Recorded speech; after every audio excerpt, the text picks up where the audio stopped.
It's a Tuesday morning in the break room. Rochester's Classic Rock 96.5 WCMF. How's it going, buddy? Pretty good, buddy. What's going on, female buddy? Doing good, buddy. 54 degrees right now. Going to get up into the mid-60s. Chilly start this morning. All right. Going to be a chilly start really until Friday. But the rain has finally stopped. Yes. Thank goodness. That misty, creepy kind of rain. Yeah. The good news is all the dog poop has been washed off my driveway. Hey, look at that. So I got that going for me. I think I made a mistake. Oh. And I'm admitting I made a mistake. That jacket. No, the jacket's great. It's a You're U.S. an Olympic team. I'm an Olympian. I'm sorry that I love America. Do you not love America? You don't love it that much. I love it, and shut up. So yesterday, Yeah. let me give you a background. We have 4 morning shows in this building, and the great part about working here is we all get along great. Oh, yeah. So, with the exception of Tommy, who leaves at 10 o'clock, everybody will, hang out after the shows. We'll shoot the crap. Yeah, you guys, you convene. Yeah, exactly. We'll laugh. It's a lot of fun. It's a really, really good It's nice time. when the young people get together. Young. We're all in our 30s and 40s now, man. You're just old. So yesterday, Kimmy and I were hanging out with Hope down on the country station for a little while, catching up with her, seeing how she's doing. And so Hope had mentioned Kimmy for the last, month and a half, 2 months, that she was going to the gym and she was starting to eat right. Yeah. Right? She's making a lifestyle change. Yes. Okay. And she had said, I just want to lose a couple of pounds. And I'm like, okay, cool. Yeah, that's great. So yesterday she comes in and we're talking to her, and she's lost weight. Fantastic. And she looks great. All right. So as we're wrapping up the conversation, she gets up to leave, and I was like, oh, wow, she lost some weight. So I said to her, hey, Hope, you look great. Okay. And she goes, what? And in that moment, I was like, oh. It was the timing, I okay. think. Time Because you said it as she got up. Well, I hadn't, now I'm standing in front of her, Yeah. and I was like, oh, wow. So you can see her entire figure. Yep. The second she was like, what? I was like, oh, God, no, what have I done? What have I done? And I was like, you said you were working out, eating right. You look Looking good, girl. And I was just... Donk-a-donk. How do you make it so much worse? How she even get them jeans on? For God's sakes, man. He's the reason why you can't say No, but that's you just- look great. It was completely... He and many men before him. Girl, you tried to fit it in them jeans like he was 17. It was completely innocent. Yeah. And the reason... It was a compliment. Well, yes, it was a compliment. And then guys like you start talking and you make me look like a creepazoid. Oh, I did it, huh? Well, I wasn't even here. No, well, you're doing it now. Oh, yeah. Like the sinking feeling I had in my stomach when she goes, what? Why? What is wrong? So she didn't take it the right way. Well, no, after I explained it, she's like, oh, thank you so much. She started talking about it. But, I don't know if she was doing that to, not make me feel bad. Okay. Or she was doing that because she was like, oh, thank you. I appreciate it. I don't know. And to be fair, I'm never going to know because I'm never going to do that ever again. But she brought up the fact that she was working out and losing weight, correct? Weeks ago. All right. So, I had noticed. But it okay. was established that this was something she was trying to do. Yes, yes. So I don't think that's completely in the wrong to say something if you know she's on this journey that she explained to you. Okay, so you and I, we're on the same page. Nation turns its lonely eyes to Kimmy. Yeah, Miss Kimmy? Was that okay? What I did? I think you look great isn't a weird thing to say. I think, again, it was kind of like the timing of it all. Which was she stood up? Yeah, she stood up, so she was kind of making her way out the door. Bow, chicka, bow, bow, And it was bow, just a bow. weird parting thing to say. Well, but whose side are you on, you dick? I know. I'm doing mouth exercises. Is that what you're doing? Yeah. Yeah. I hear best mouth exercise is shutting it. Because, here's the thing. Yeah. It was not intended to be creepy in any way. Yeah. It was not intended to be, sexual in any way. Having lost weight myself, I know how much it sucks, and I know how good it feels when somebody's like, Sure. hey, Yeah. you're... So And that's, it's working. that was my only thing. That was the only thing I was trying to do, and... And I don't know, maybe it wasn't even a big deal. Maybe it's just in my head now because I'm, hypersensitive to this stuff because I work with you. Don't blame me Don't for blame your mouth. you. Bow, bow, bow, bow, honky tonk, bonky Ow, dong. Jeez, ow. teenagers, creeping more stuff. Stop making noises. Kimmy, if you got a compliment like that from a male coworker, I guess, Well, to the your guy's got point, it wouldn't... cataracts. And you shouldn't point that out. It wouldn't be so weird if I was somebody who was open about my weight loss journey or, really, I like to talk about, changing my lifestyle, my new habits, whatever. Like, if that's a conversation that I've had with people, Okay. I don't think it's as weird for them to bring up that you look good or you look different. Okay. If I hadn't said anything and I kind of was just leaving it up to people to assume, I would think it would be a little weird that you brought it up out of the blue. No, but see, here's the thing, and I appreciate that statement. Here's what bothers me a little bit too, because I will admit, I think I made a mistake. Shouldn't have said anything in hindsight. However, Kimmy was in the room with me, and you knew what I was trying to say. Yeah, okay. You just let that hang. Like, you could have jumped in and also said something. Well, would it be weird if I was me? like, "Oh no, he didn't mean that. He didn't mean that like a creep, No, in like a creepy way." Yeah, what could she say? I think that would only point out the awkward situation even more. Don't say that. Obviously, he didn't mean it in a creepy way. Well, what do you want me to say? You could have been like, I don't the working out. You look great. We could have tag teamed this you thing. think it wouldn't? I didn't want to make it worse for you, but jumping my in ass. and coming to your defense. She turned tail and ran away from the situation. I thought we were a team here. I learned from the best. You hung me out to dry. All right, so let's review. Okay. You made this statement. Yes. Yeah. And so far, it's my fault and it's Kimmy's fault. Yes, I think that's not right. your Yes, fault. that's exactly because you what's were happening. completely innocent. It was an innocent comment. It was an innocent. And I also, as a woman, don't want to point out her body and make her feel weird in that moment. But then why are you saying it's okay for me to make that statement? Well, because you just went and did it, Oh, so for it's too God's late sake, now. shut All right, up. so let me ask you this. So let's Yeah. say you don't know anything about this person's journey and weight loss. Yeah. But you do notice But a you- dramatic change in somebody. Yeah. Yeah. And like it's very obvious this person lost, let's say, 50 pounds. Okay. It's pretty obvious. They changed, their outfits and everything. Are you allowed to say anything about that? Like it's painfully obvious that you made a change. I guess it would depend on your relationship with that person. Well, you like with hope. I mean, Yeah. you're a casual coworker. I You would don't- say, like, with somebody like that, it would be okay. But I guess you just never really know, because what if somebody really did not want people to point it out? Or, like, they were self-conscious still about the way they looked. They weren't at the point they want to be at yet. I don't know. I guess I don't know, because I'm not... If I'm somebody in the middle of that journey... I'm always in such good shape, so I can't even No, relate I'm to not that even guy. saying I've that. always been skinny. I can't put weight on. Oh, it's so hard. You guys don't know what it's like to have to keep up. I these don't know. appearances I just all the think, time. like, pointing out a body at any point could go very wrong very quickly. All right, to answer your question, here's why: if they're not sharing that stuff, you shouldn't say anything. But it's very dramatic. Yes, my biggest fear is if someone lost 50 pounds and didn't mention anything. Are they going through something? Yes, they didn't mean to lose 50 Yes. pounds. Either they're stressed at home. But maybe I'm they're saying, like, sick. you can kind of tell, like, they're dressing sharp. Okay, but see, here's the thing: you can't do Everything's that. tight on You them can't now. do- Well, just, Like, they may have everything's- just gotten everything- new clothes. Yeah. It but doesn't- everything firmed up. Okay, well. I know what you're trying to do, and I hate you. Maybe for she it. got, like, a new jacked rack. Can you say something if she got, like, a nice set? No. I'm going to say a hard no on that. Not D's, but, like, really nice C cup. I don't think action. you're listening to what she said Yeah, I at heard all. her. No, No, okay. yeah. Well, then because if you did, you would have just stopped talking. Once again, the best mouth exercise is. I always thought people like compliments. Well, that's why I. No, because even that makes me sound creepy like your dad. Oh, here, ladies like the compliments. They do. You Who gotta- doesn't like a compliment? Not everybody likes people focusing on their appearance in any way. Like, sometimes that just makes some people feel uncomfortable. Then what Even do if you- you're giving them, even if you're saying a nice thing, it's people don't don't always get it. receive it in a positive way. You dress yourself up. You spend all this money. You spend all this time to not mention it. It's Yeah, kind of just- weird. Like, why get all beautified if you're not going to talk? Beautified? Yeah. What are you, Tyler Perry? Because it makes them feel good about themselves. I don't know. I mean, some people just do it for them. All right. Well, I mean, but along the They lines. realize their clothes start fitting better, or they like the way something looks. It's Oh, not. looking It's not. good. It's not.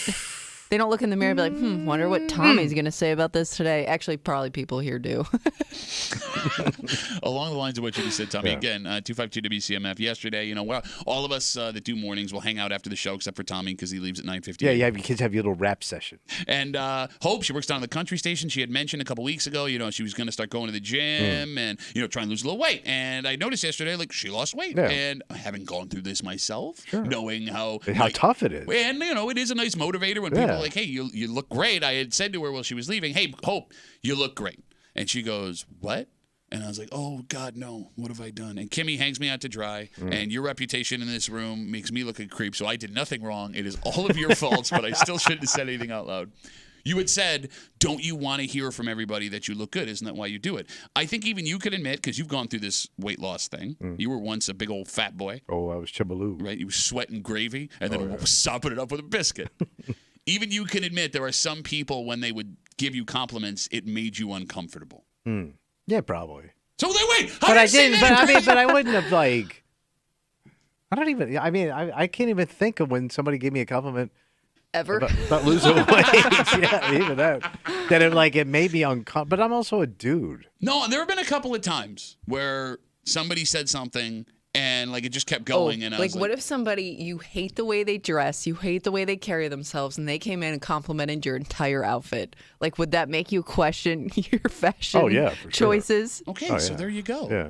All right. So, Kimmy, you were going to say something. I'm sorry before. Well, I was going to say you're also taking a risk saying somebody looks great. Did you change something if nothing on them changed? Because you're kind of leaving it up to, well, did I not look good before? Okay, now you're overthinking. No, It's because too much. No, Pat did this to me once. What? So there was, I can't remember. My husband posted an older picture of me. I don't remember what I was You were a doing, kid. but no, it was from a few years ago. And Pat said in a roundabout way, did you lose weight since then? Or something along those lines. And I go, no, I'm literally the same size there that I am now. Well, and sorry, I was trying to be you nice. didn't say it quite like that. You were trying to say it in a complimentary way. Right. But I was like, no, I'm literally the exact same weight in that picture as I am now. And I was like, and you go, oh.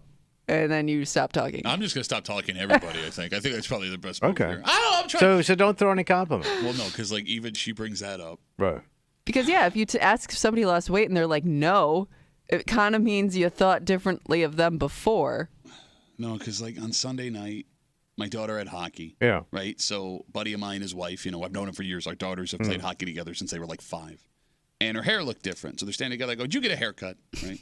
She goes, no, it's the same. I've always done it. And now it's awkward. Yep. And I go, oh, what did you get it caught in a lawnmower over the weekend, making a joke? And she's like, no, he mows the lawn. I was like, I'm just going to leave. Yeah. Goodbye. Yeah. Yeah. Goodbye, everybody. You're I'm just done. going to stop. Again, now I realize as I'm saying this out loud with you talking, I sound like your dad with the argument, everybody loves compliments. But I'm just trying to brighten people's day. Well, you said it was. Remember I don't think Kimmy was here one day when I said somebody looked, a woman looked muscular. Yes. And you said that was creepy. That's very creepy. And I just meant she looked very athletic. And I said she's very muscular. Yeah, I mean, it's a compliment. No, but some women don't want to be muscular. Yeah. But I It wouldn't would say she just be a wasn't. weird thing to say to somebody. I mean, she's very athletic in tone. That feels worse. Why? To say a woman has a firm, beautiful body Okay. that is sculpted? Would you say that to her face? If No. No, because only because I legally can't. Yeah, okay. But if I wasn't illegal, I would. If we were living under this communist regime where Yes. you couldn't specifically compliment parts of women's bodies. Totalitarian, anti-muscular movement. No, but that's just what, there's a wide berth between I'm listening. you look great and you have a toned, tight body. An athletic build. But for some reason, it feels the same. Yeah, it does. Right? And I don't know why. I don't know why that is. So one thing my brother always says my brother is 78 years old. Okay. Yeah. And he described a woman that we were talking about over the phone as long-legged. It didn't need to be said, Yeah. but he was talking about somebody at the gym Could have working just said out. she's tall or something, But right? No, but Like- there's a difference between tall and long legs. That's what well- I'm saying, though. But that's like It's an weird old that school. you pointed out, yeah. She goes, yeah, she's very long-legged. Is that inappropriate? Because I wouldn't have even. Well, it's different, I guess, if you're describing somebody to somebody else. You're not But it's saying a it to woman that at a gym.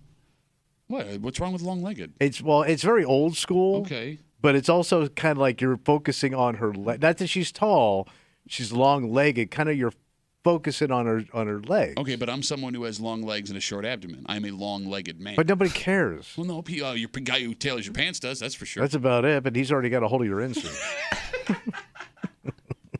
No, I don't. It sounded long-legged creepy. inappropriate? I don't. I've never thought of that. I've never heard that Like when term somebody before. calls women gals. Like I would ask my dad, "What are you watching today?" I'm watching the gals play golf. It just sounds. Well, that's kind of condescending. Yeah, it's kind of demeaning. Is Gail's condescending?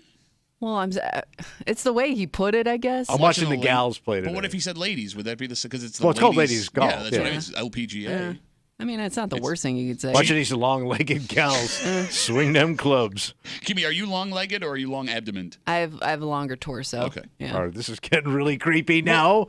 Why is that creepy? Are you Of all the long-legged? things we've said. You long-legged, or you got yourself a long torso? The reason I was going to add, the reason I asked that question She's got a fine, long torso. was to establish if someone referred to Kimmy as long-legged, if it was She got one of them birthing torso. bothered her. Damn it. What? That torso could hold a baby just firm and fine. Down in the West Texas town, I met a Mexican girl with a long torso. She got legs so long, she got one leg in El Paso and one leg in Juarez. She bow-legged. She long-legged, bow-legged. So it's funny, but it is funny like how long-legged is a compliment, but long torso, it makes you sound like a freak. Mm-hmm. You Well, know now what I you're mean? kind of getting into the Yes. sex parts. No, the torso is the... Bro, the torso No. is from the cooch No. No, to that's the like nips. the hip area. No, it's No. shoulders to like Waist. belt line. Yeah. Well, you can throw the shoulders in there, but all the sex is involved in it. No, that's your crotch. Your torso is not When they hard. find a severed, when they just find a torso of a mob hit, Yeah. it's still got a giner and boobies. No. Or a dong and less boobies. No, they're Italian. I mean, I guess you're right. Yeah, I mean, all the sex is No, there. the torso does not include your genitals. Yes, you can have sex with a torso. No, you... Yeah. Oh, my God. What do they call it? I'm done. Neck. No, they We're call that going you're home. going to jail. That's what they call Yeah, it. it's a word for it when They you have sex with dead going people. home. Nope. Necrophilia? It's We're not gonna top that creep today. It's 6:15, and you just said into a live microphone, you could have sex with a torso. Yes. Like you were advertising a how-to video. Well, you like when they sell those sex dolls at the porn store? Usually it's just a torso. So it's got like butt cheeks and everything. If you pay extra for that, though. We got a dynamite. I almost cursed. That's how flabbergasted I am by what just happened. You knew where this was going to end Nope. up, Okay. man. Nope, when I had no. When I No. started by telling a story of how I complimented Hope on her weight loss and felt uncomfortable doing it, I did not think it would end on the sentence, you could have sex with a torso. Who in their right mind would have seen that coming? And that's with me having known you since I was like 14, 15. I think Alice Cooper wrote a tune about it. How's that go? I think it's called Cold, Cold Ethel. Kimmy, it's Tuesday. Yeah. And that's when rock was rock, Yeah. baby. You know what that means? Don't you talk. Kimmy's got her post in the neighborhood app. She uses room, street names, and town references. She's going to read it out loud. We're all going to listen. You have to listen with your torso. To shut up. Put your whole abdomen into it, girl. And because we know everything about every town, village, neighborhood, the greater Rochester area, we're going to figure out where they whine, and we're going to do that just after 9 o'clock. So set your phone alarm, come on back, or stay with us. Hang out, right? man. Because, I mean, it's only going to get better from here. Hopefully. Plus a whole bunch more. But first, Tommy. Yeah, buddy. Speaking of it can only get better from here, you want to believe that with the Buffalo Bills right now because we briefly touched on this yesterday, the issues that have shown up. Yeah, it ain't good. It's worse than we thought. Oh, for Christ's sakes, man. We got to have a season. Well, yeah, they're going to have a season. No, I mean, like, is it going to suck? Oh, my God. Sounds like they just need bodies to play. Torsos. Shut if you will. up. Shut up with the torsos. Fully loaded torsos. Look, this could all be gamesmanship. Fully loaded torso. Don't acknowledge him. He's like a 5-year-old acting out. You just have to ignore him and push See, it forward. works, though, Shut man. It up. works. No, what Yeah. works? You're laughing. What works? You're laughing. You're having a good time. You're laughing. talking torso. We're having She's fun. laughing out of uncomfortability, searching for new jobs is what she's doing online. It's possible this is gamesmanship working towards week 1. But a plan that they had for Saturday's final preseason game has been abandoned because of the situation the Bills are in right now. Practice. Yeah. We'll get into it next here at the Break Room on 96.5 WCMF.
The major question marks around this Bill season started in like March, April. Okay. Right? You start.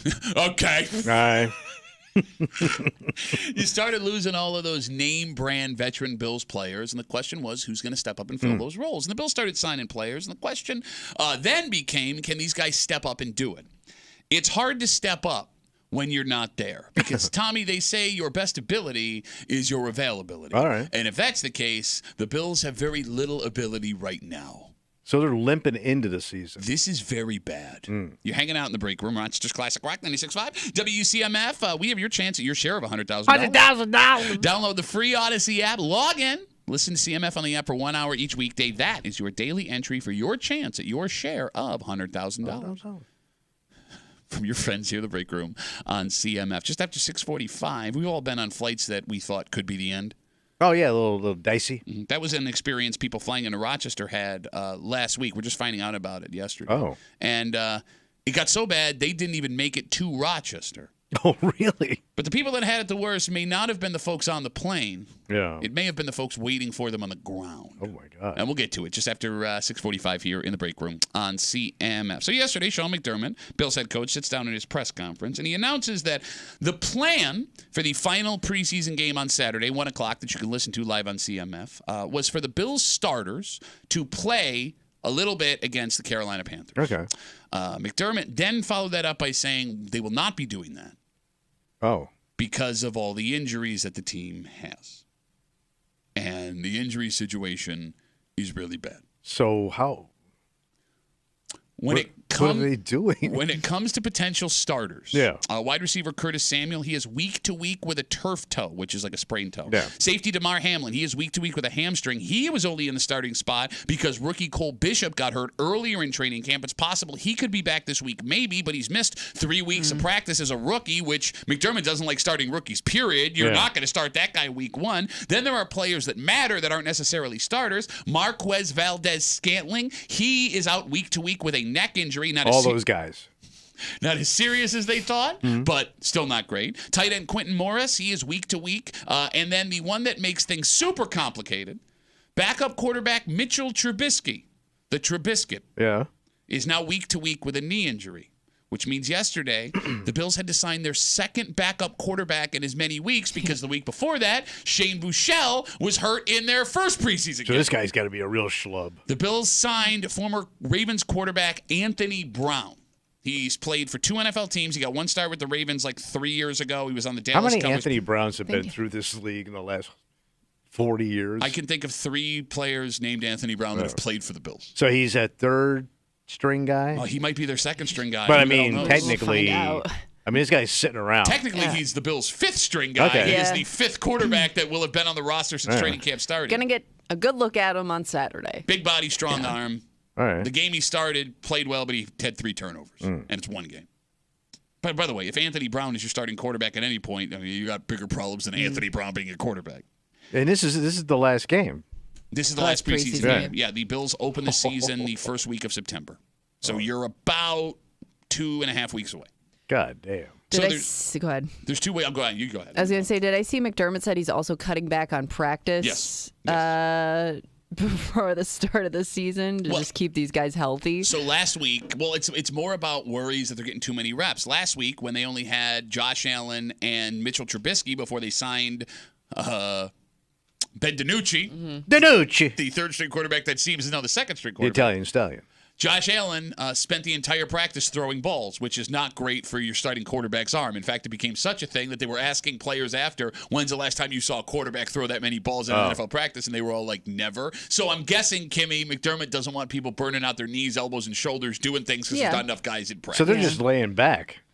You don't really have a choice. So what are they doing this week? Like they're classrooms? Jenga. All right. Yeah. Classrooms? Well, he's sitting there watching film? You doing the classroom, Kimmy? All right, do your homework.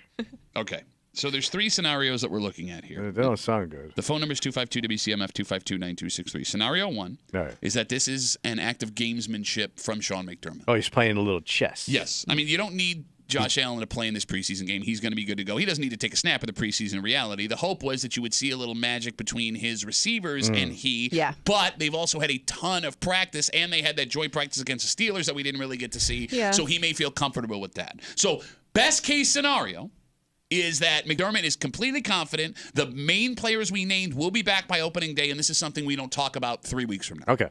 The not so great but still good case scenario What's that one? is that wide receiver Curtis Samuel, who's probably your number one, and safety Cole Bishop are back and they're ready for opening day. But you're going to rest them now. Yeah, and just let things go. As soon as opening day starts, you forget they were even injured because Kimmy last year, Bills linebacker Terrell Bernard, who no one had ever heard of before, got the opening day start, and everyone was like, what the hell are you doing? He was hurt all training camp, and he became this explosive play machine throughout the season. Okay. So that was good. Worst case scenario. Ooh, number 3. This is a legitimate problem, and the bigger issue is, Tommy, when you have injuries like this in training camp, They ain't even started hitting. those injuries can nag into the season. So, So it's going to be the season of the nag. Yeah, could be nag season USA. And I think, to your point, I mean, the Bills have dealt with this before where a no-name guy will come in and just really shine or really be able to, hold it down while their stars get healthy. But the problem is you have a lot of guys doing that right now. And is it sustainable? Yes, and a lot of those guys that were able to come in and hold it down for a little while were moved into starting positions before they got hurt. You know what I mean? Like DeMar Hamlin is one of those guys where the season he had that incident in Cincinnati, he was in there for Micah Hyde, and he was playing well, right? But he wasn't supposed to be on the field there. Last year, he was a healthy scratch, and granted, he's coming back from, what he went through. Yeah. Right? But, when people saw that DeMar Hamlin was getting a lot of starting safety reps, they were like, hey, question, this wasn't in the plan. All right. So what are we doing here? And now he's hurt. Are we now officially on Micah Hyde watch? I mean, now's the time. When did they have to make their first round of cuts? Or, I'm sorry, their only round of cuts. Yeah, I mean, I don't know. So I wonder if it would maybe happen around then, if that was going to happen. So for those who don't know what I'm talking about, again, 252-WCMF, 252-9263, the Bills are dealing with a massive amount of injuries before the season even starts. Sean McDermott says they were planning on playing the starters Saturday against Carolina, but they will not due to the injury situation. Hell, last week, the injury situation kept Josh Allen and Terrell Bernard off the field, Bills linebacker, because what happened with Matt Milano, they wanted to keep the two guys that they saw the most valuable healthy as possible. Micah Hyde has been a Bills safety on this team for, 8 years?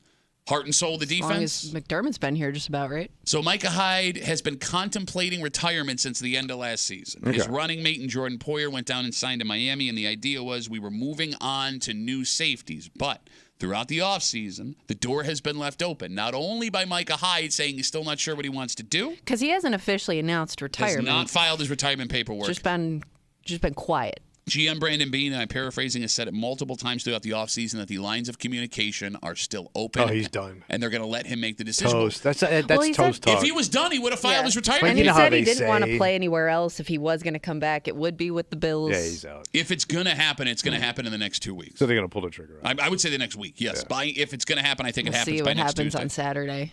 Because, Kimmy, at this point, you're down to your fourth safety? Yeah. If DeMar Hamlin can't go on opening day, you're down to your fourth safety. Who do they play opening day? Arizona Cardinals at home, 1 o'clock. No, it's not. Man, they had a top West Coast pick. ball, error, Coryell. How many times do I have to tell you that when West Coast teams Desert come Storm. east, what? Yeah, they'll play in the desert. Middle East. No, but West Coast ball, the Middle East. Yes. No, I mean, look, I'm going to knock on wood here. All right. The good news is you're not opening your season with juggernaut teams like you have the last couple of years. So we can push around Arizona. I would think so, but then again, you never know. That's why they play the games. I mean, Kimmy, Micah Hyde agreeing to come back and play this season, one more season, say goodbye to the fans would be an ideal situation right now. Yeah.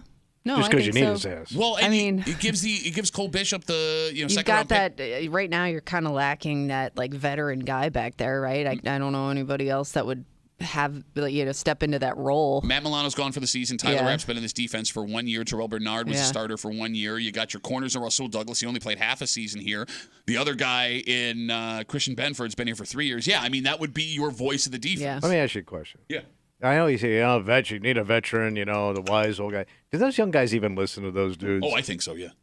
I mean, they revere guys. You hear them talk about them. Yeah, I know. I understand the jive in front of the camera, but I know how y'all act towards old people, But those and are- you treat me like crap. Well, and I think, do they all treat me? Do you think that you're the Micah Hyde of the break room? He does. I like that. Yeah. like No, that. you are kind of like the Micah Hyde of the break room in a way that you don't show up every day. You haven't been here for months. I'm pretty sure Micah Hyde wasn't buying those players drinks at 15. All right. Yeah. I don't know. To be fair, we don't know. We never asked. No, I mean, But I mean, like those guys, like all these new guys coming in, they've grown up watching Micah Hyde. Have they? you They've know been what I playing mean? football themselves. They've been playing college football. They even know this guy. yeah, they know these guys. I would imagine if Yes. you If are I- if that I'm playing position, college you know that football- guy. And he's not like a star. He's He's not like a national name. but what safety is? Name But another that's what I safety. mean. But Go. if you grow up and you are a safety, you're gonna look up Gary to other Fenwick. safeties. Say who? What? Gary Fenwick. Gary Fenwick, the Was he, safety. Was he a safety? I don't think he was a safety. I think he was a safety for the Chicago Bears. Kimmy, will you look up? Well, no, because they had a weird defense. We're not going to get deep into the Chicago Bears 46 Well, you got defense. deep. No, I said Micah Hyde. You said name another safety. I said Gary Fenwick. That's when the safeties played safety. By the way, didn't Gary Fenwick lose to Bobby Fischer in 1975? He did. All right, so we sit and we wait. This sounds horrible, man. Okay, you always... But it does. Like everybody's near death. Nobody's near death. There was a guy that was actually near death 2 years ago. I know, and it's gotten worse. It has not gotten worse. He's got a hamstring That was almost like an problem. omen. For God's sakes. We sit, we wait on Wait. Micah Hyde watch. We All wait right. on that. Get This used to train some wreck. new names in the mix. And then hope to God that by the middle of next week, all of a sudden Curtis Samuel's back, Cole Bishop's back, find Damar our Gary Hamlin's back. Fenwick. It's a Shut miracle. up. Look, I mean, McDermott is really good at playing his cards close to his vest. So he let's doesn't hope. say He much. doesn't have a tell. I will give you that. Yeah. Yeah, he didn't want to say like a return date for any of these guys, which makes me think they're really playing it safe here. So fingers crossed, All everybody. right, Captain Boredom. Yes. Captain Boarding. Boredom. Captain Boarding, ladies and gentlemen. I'm going to insult a guy by making myself look stupid. Maybe Captain Boarding was on this flight that had an issue. Look, man, I mean, I think we've all had these moments where it's like, all right, we're done. This is it. Yeah, they get scary. We're in the air and it's over. And this was so scary that this plane that was supposed to land in Rochester didn't even make it to Rochester. Where'd it Close. go? Where did it end Very up? close. I'm sure you didn't have much longer to get there. Well, did you hear how they got home? Yes. Okay. Yes, I did. We're gonna go break down what went down in this plane last week that we're just found out about last night, and it's not great for the people on the plane.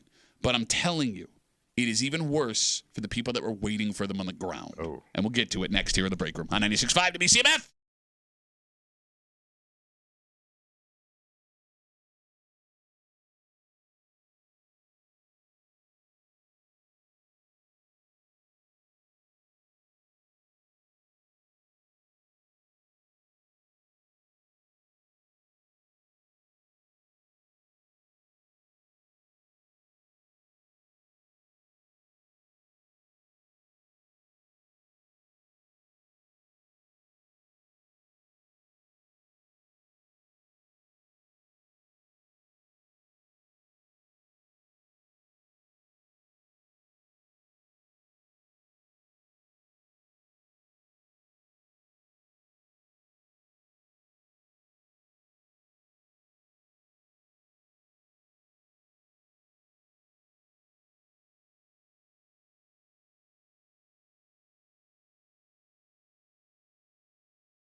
It would be one of the scarier moments of your life. Yeah, sure. Well, and if you've flown enough, you've had one of those flights where you thought, okay, this is it. Yeah. It's over.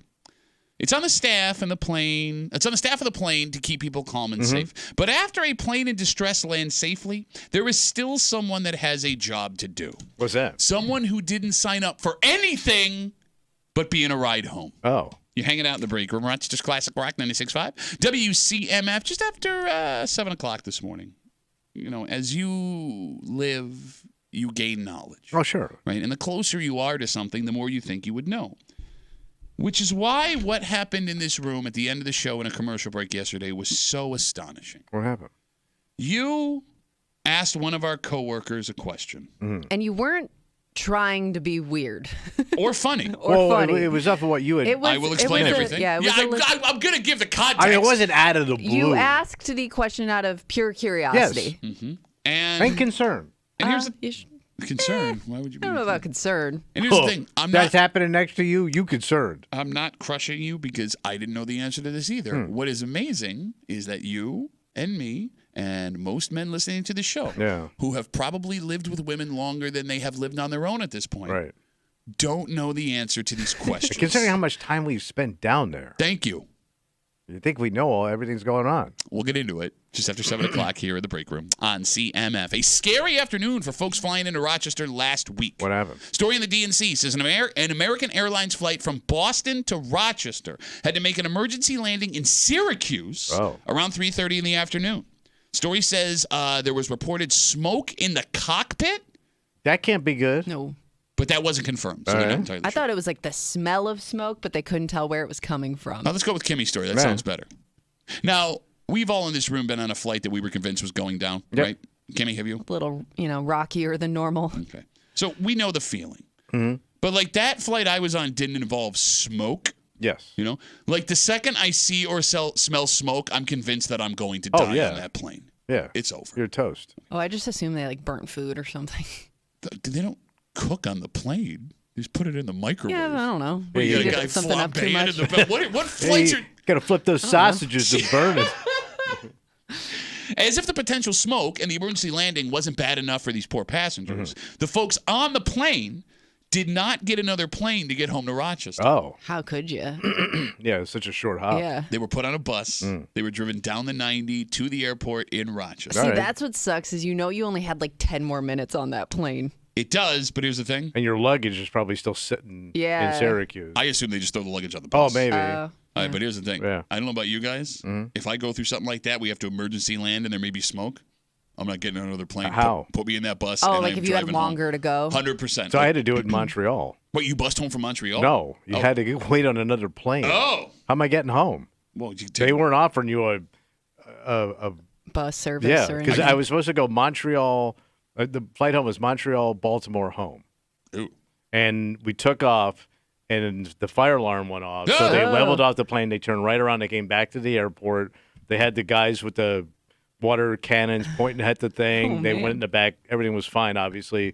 Get back inside. You just rebook another flight and go home. Okay, yeah, I'm renting a car and I'm driving home from Montreal. I'm not doing that. But you know how much money that costs? No, you know how much life costs when you're dead? Nothing. You can't do anything. So you rent a car to go home. So but the odds of two planes crapping to bed are low, so minuscule. Didn't Hemingway get in 2 plane crashes in 5 days? He was drinking and driving. No, he wasn't flying the plane. Okay. Those were like little flights in Africa back in the day. Just saying. And those pilots were all alcoholics. Okay, so the passengers obviously had a rough time on this flight. The pilots that had to land the plane safely, I'm assuming that's a rough situation. The stewards, stewardesses that had to keep folks calm and prepare them for the worst, that is an admirable job. You ain't kidding. But the folks who had it by far the worst had no training at all. Who? What do you say to the person you're picking up from the airport that just had a scary-ass flight? So like the bus driver? Or the person waiting for you in Rochester, your friend, your family member that is waiting for you at the airport when you just got off a flight that you thought was going to kill you. I'm going to guess you don't have to say much because they're not going to shut up about it. Oh. Yeah. Well, they have had, like an hour and a half to process. Yeah. the what they've been through, right? Like at that point, they might just be relieved that they're almost home. In this case scenario, you're right. But there are people that'll have rough, scary landings coming into Rochester, no, right? Sure. Like, I mean, I used to It's always bumpy coming into this town, man. And I grew up down by the airport. The firehouse in Gates was like right next to my house. My dad picked this really prime piece of real estate next to a firehouse down the street from the airport, over a bowling alley, underneath another bowling alley. But like those fire trucks would go probably 3 times a week for a potential issue at the airport. Oh, really? It happened on a regular basis. That's a little scary. So, like, let's say they land scary in Rochester. What do you say when they get in that car? You just there to listen? You're not going to say a word? Yeah, because like, what can you say? Because you weren't there. Like, and you probably kind of want the gossip. I don't want to hear about that. You don't? No. I would want to hear about it. You want to hear about the scary flight they were just on? I mean, you got to just say, like, thank God you're home. Thank God you're safe. No, but they're going to want you to react as if you were on the flight with them. But I can't. That's what I'm saying. You don't have that juice in you, man. So they're going to be frustrated that they're trying to tell you about the scary thing that just happened. You're just like, wow. Oh, is it? Usually when I had to pick my wife up from the airport, it's late. It's like 10:30 on. Okay. Sometimes it's been midnight. I ain't got any energy, man. I got the dog with us. I just want to get home. I want to go back to bed. Yeah. If she had a rough flight, I would just zone out. That's what I'm saying. And I understand you doing that, but she's not going to want that. She wants more from you. She wants you to tell her that she's lucky to be alive and identify with the struggles that she was going through on that plane. And thank God that she is still here, because what would your life be without her? Right. Yeah, I'll do all that. No, but you can't. Can you write this down? You can't, and I wouldn't be able to do it either, because you physically can't do it. Yeah. And what makes this story even worse, to Kimmy's point, talking about this flight, it was supposed to be coming from Boston to Rochester. Smell of smoke or smoke in the plane is some of the reports, but who the hell knows? That wasn't confirmed. Had to land in Syracuse, an emergency landing. Those people then were put on a bus and driven down the 90 back to Rochester. The person that took the 90-minute bus from Syracuse to the airport when you're picking them up, between the landing, getting off the plane, loading of the bags, loading of the bus with people, that could easily be a 2 to 3 hour delay. Oh, yeah. Right? You're right. You're right. It's a long process. And you may have already been waiting for them at the airport at their scheduled time, only to get that call about what happened. And now you're super inconvenienced because you're in that no man's land, Tommy. Go back. Yeah, there's not enough time with 2-3 hours to go home and do anything. But 2 to 3 hours near the airport, you're bored out of your mind. What are you doing? Going to Ross's?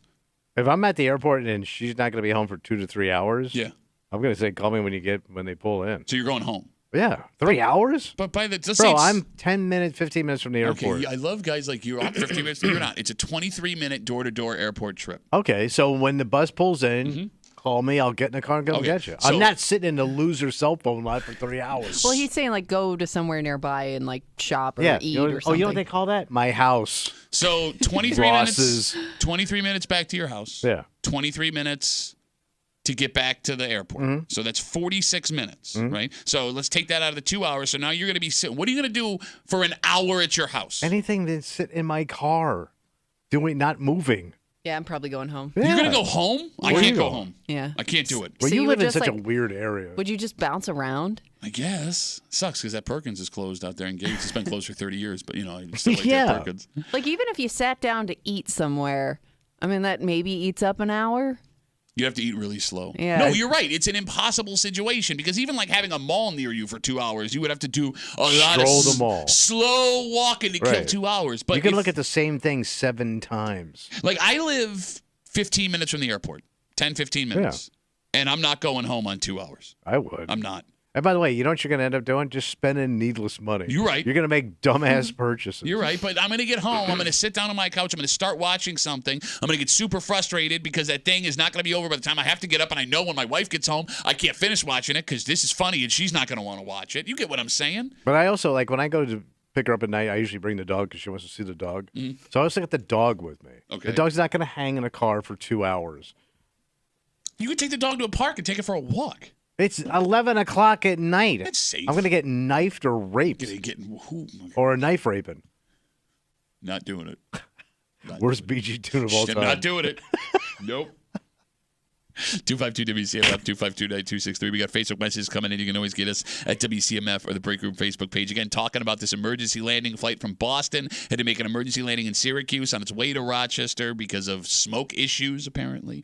Folks on the plane had to get on a bus and drive to Rochester instead of getting a flight. This comes in from Dave. Dave says, I had to do the bus thing, but it was from Albany. I much rather God damn, man. would have gotten another plane. That's a half a day. Yeah, he says, and the part of the engine came off on the plane we were on. That's why we had to Holy land. Christ, man. Hey, you believe Dave?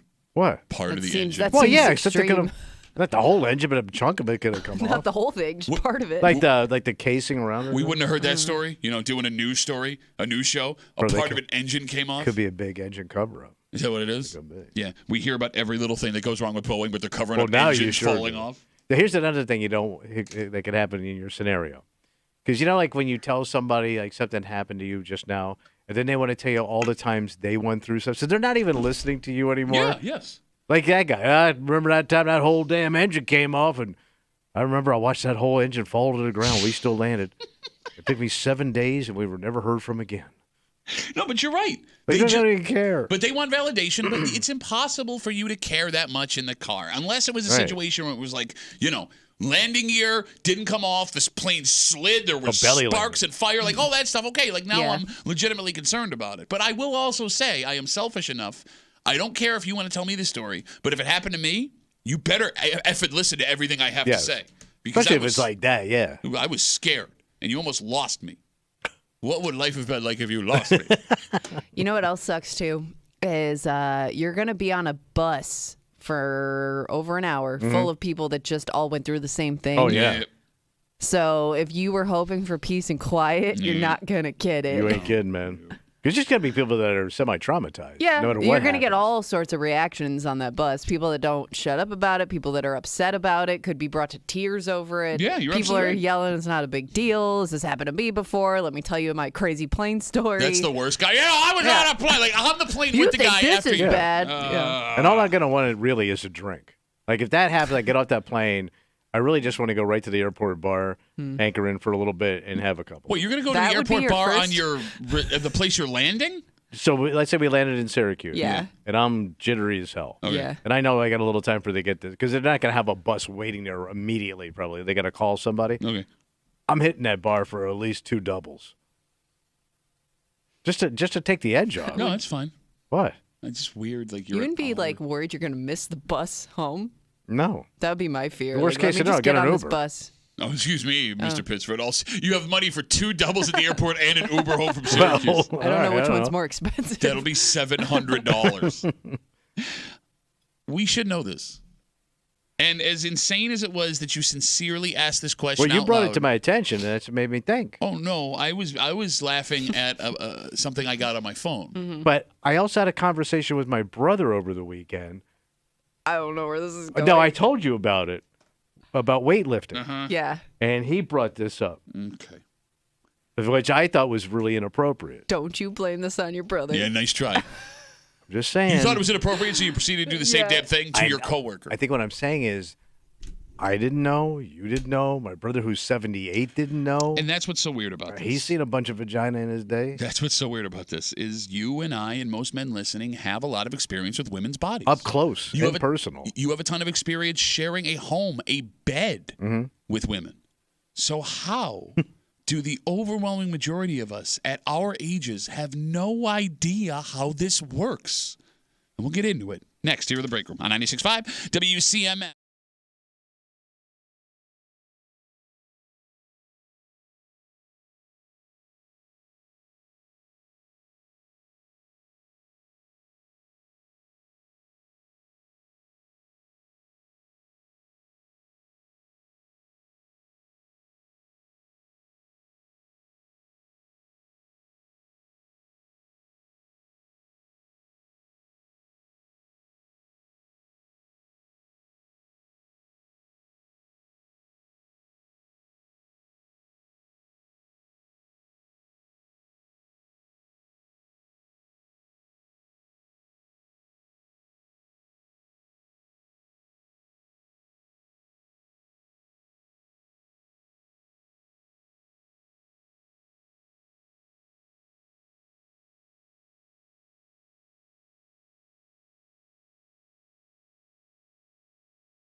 There's nothing wrong with asking legit questions you would like an answer to. Okay.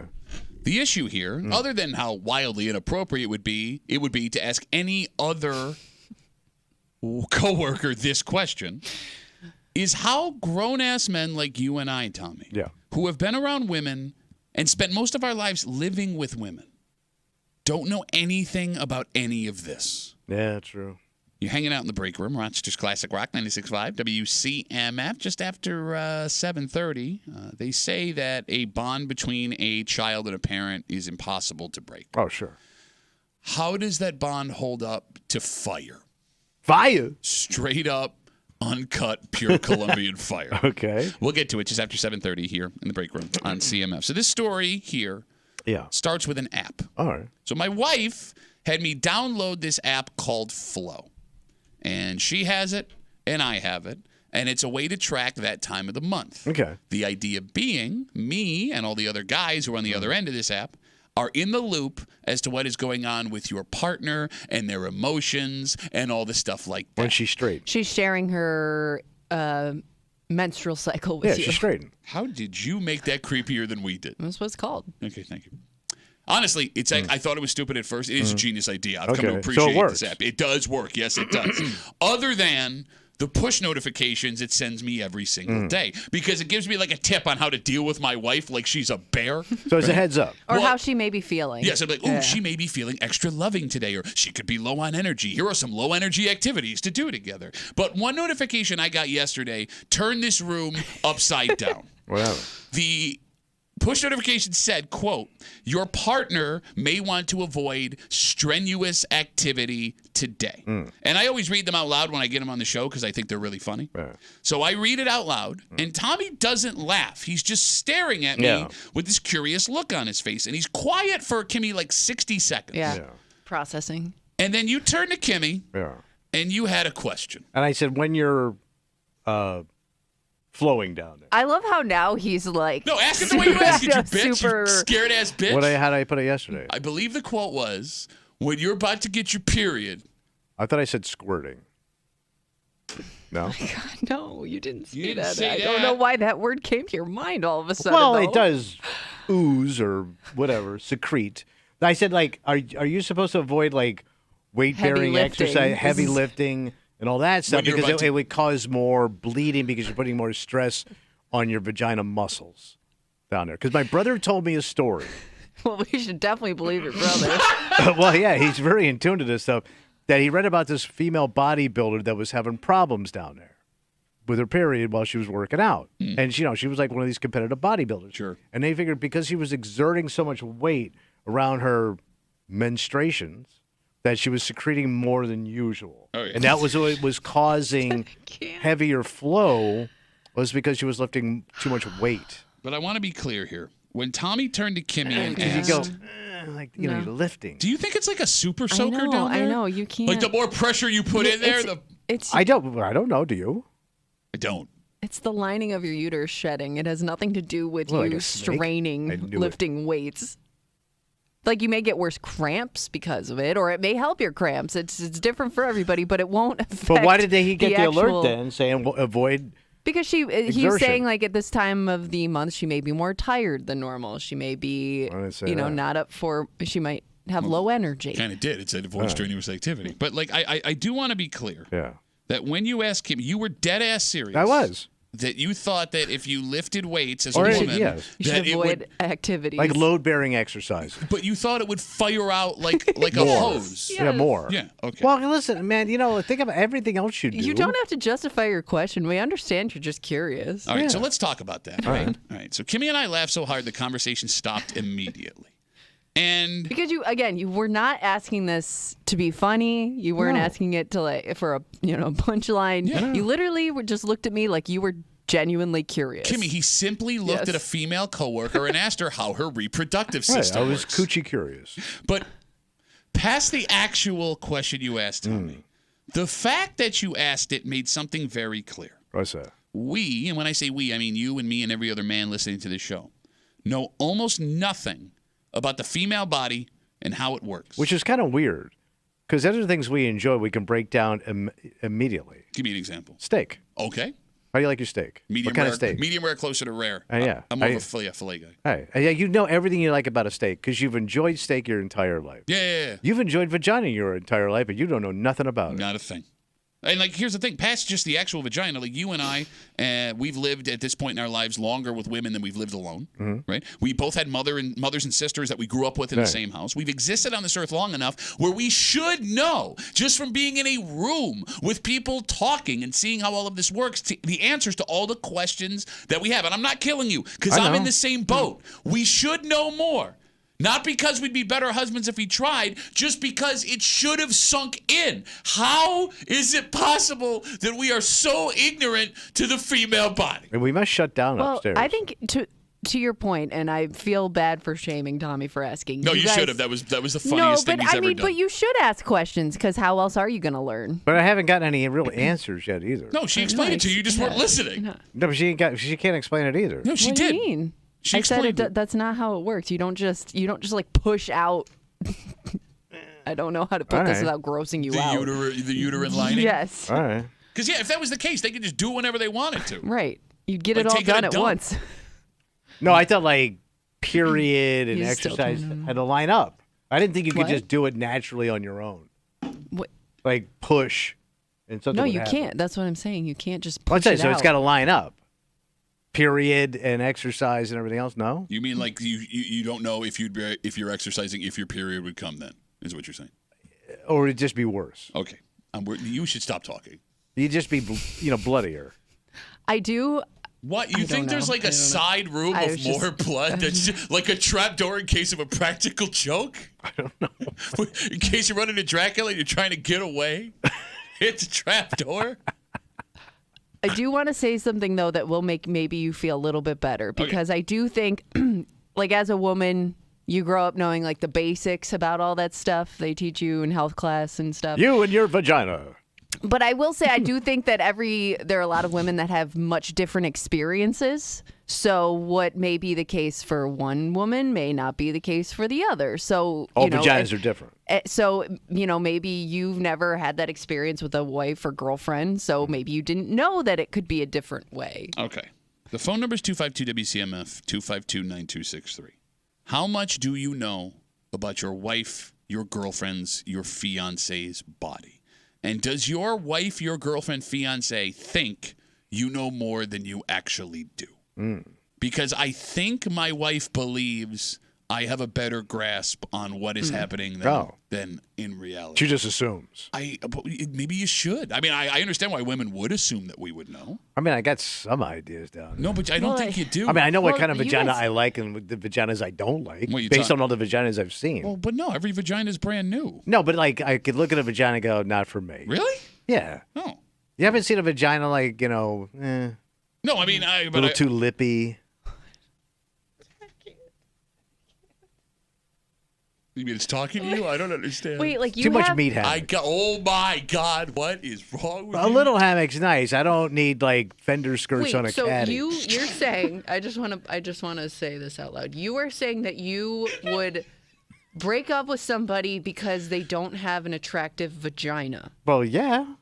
That is the weirdest thing I've ever heard. I don't need Frankencooch down there. I want something nice. How many? If you're going to sign up to that vagina for 50 years, you better enjoy it. It's like buying a lazy boy. They all work the same, right? I mean, well, actually, that's not true either. They don't all work the same. Yeah, some don't work at all. It's the same. Well, yeah, when you walk in the room. The same things happen down there.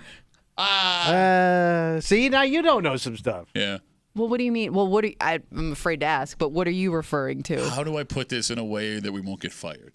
Sometimes the right could be different. Yes, no, but I'm saying based on the way they look, doesn't change how they work. I agree with that. I'm with you on there. That's what I'm trying to say. But I'm saying, like, some days when you go to the water park and there's less people, they pull the water pressure back. You get what I'm saying? But I do look for a vagina but with I'm some. saying the appearance of it shouldn't change. I'm with you on this. I'm with you. There's a lot to be said for what they call in real estate curb appeal. Well, I mean, it's your thing. I mean, But bro, I mean, whatever turns you on. I've seen your penis. It's not a handsome penis. No penis looks good. No, but see, that's what's so funny. I love guys like you. Oh, it needs to look good. Have you seen my dong? Have you seen this dying earthworm that hooks slightly to the left? You like this, lady? What do you mean? What do you mean it doesn't look good? I know it's bad. 252-WCMF, 252-9263. Yesterday, after I get an app notification from a push notification from an app I have that my wife and I are connected to that keeps me up to date on her monthly situation. It said that she may not enjoy strenuous activity because, that might be happening. Yeah. And Tommy sincerely turned to Kimmy and asked if women, and I'm paraphrasing, of course, would shoot more blood out of themselves from doing strenuous activity. Yeah, physical exertion. Mm-hmm. And in that question that made both Kimmy and I fall down laughing so hard, I realized that we as men know nothing about the female body. Right. And we should. It doesn't make any sense that we don't. Do women not talk about it with us, Kimmy, because you're embarrassed by your own body? Oh, I don't. I think women are pretty open. I'll talk with my friends about it. Like, we're very open in terms of like our I was telling you the other day, I learned so much about being pregnant from my friends who have kids that they did not teach you in school. Like, I didn't know your body could do that. Do you feel comfortable sharing what you shared? No, it's okay. Don't worry about it. Yeah, but I was just like, how much it stretches. But it's one of those things where I learn from my experiences. I learn from my friends' experiences. When I say embarrassed, I mean... So I'm not embarrassed to talk about it. It's more like I feel like you guys don't want to hear it. So you would have no problem describing your body to your husband and all of the things that we may not No, find but I feel sexy. like he's just, unless like he's curious about it, I'm not going to tell him because he's going to like tune it out. I mean, but it's strange, Tommy, because like it is a monthly part of every woman's life, right? Most women's lives. And you and I have had to buy pads and tampons in the past. Oh, yeah. We've had to go out and get stuff You like... had sisters growing up? Yeah. We had to go out and buy stuff like Midol for symptoms, stuff like that. But it never gets discussed. It's just like, go buy this thing. You know what it's like? It's like you're a drug runner for a Mexican cartel. Like, you know what you're getting it for. You're a mule. Yes, you know what that package is, but it's not exactly told to you. Like, so you still have that like ability to be like, I didn't know it was in the box. Don't ask any questions. Exactly. And we don't ask any questions. We just go pick up the briefcase full of cocaine. We bring it home and we hand it to her. Do you want to get paid? Keep your mouth shut. And if you get the wrong kind, they will carve a smile into both of your cheeks, much like the cartels work. What's strange though is women know all about our gross ass stuff as men. Yes pretty and base, no. that's why. Yeah, like I don't know what it feels like to be you. You know what I mean? Like I don't know what actually. It is pretty awesome. Like, how good you feel. When a guy talks about how bad it hurts if you get hit in the nuts. Oh, you'll never understand that. That's what I mean. Like there are just certain things like we'll never be able to comprehend. No, but here's the thing. Yeah, but you probably have similar non-birthing pain. I don't know. The way like you crumble when that happens, I can't think of something quite to that extent that you could do where it just instantly drops you. It is like the implosion of a building or a marionette got their strings cut off. I don't know, like backdoor action probably hurts. What is wrong with you today? Seriously. What happened? I'm this just saying, like a morning? non-giner pain would be that. Like, I would hit make in the back argument nine. that for some women, cramps from that time of the month would be that kind of pain. That one that too. could keep you in bed. But I guess what I'm getting at when it comes to like you women knowing all about our gross stuff versus us not knowing anything about you guys, right? Like, Tommy, we all smell and we have disturbing hair in weird places. Yeah. Women have they have problems with it, but they're not going to say anything. There are guys who get hurt, have surgery. Their wives will step in, bathe them, shave them, wipe their I don't asses. know how they do. Watching my mother, oh my God. But like women will take that in stride. Yeah. Right? If they're struggling with it, they hide it very well. Why can't we do that? Because this isn't... Because we're not as strong as we think we are. Oh, here we go. We're not. Ladies, you're so much stronger than us. We are pansies. You pandering ass bitch. Ladies be tough, man. You went from lip chat to ladies, let me tell you But you know something. how when guys get uncomfortable, they turn into little boys. Yeah.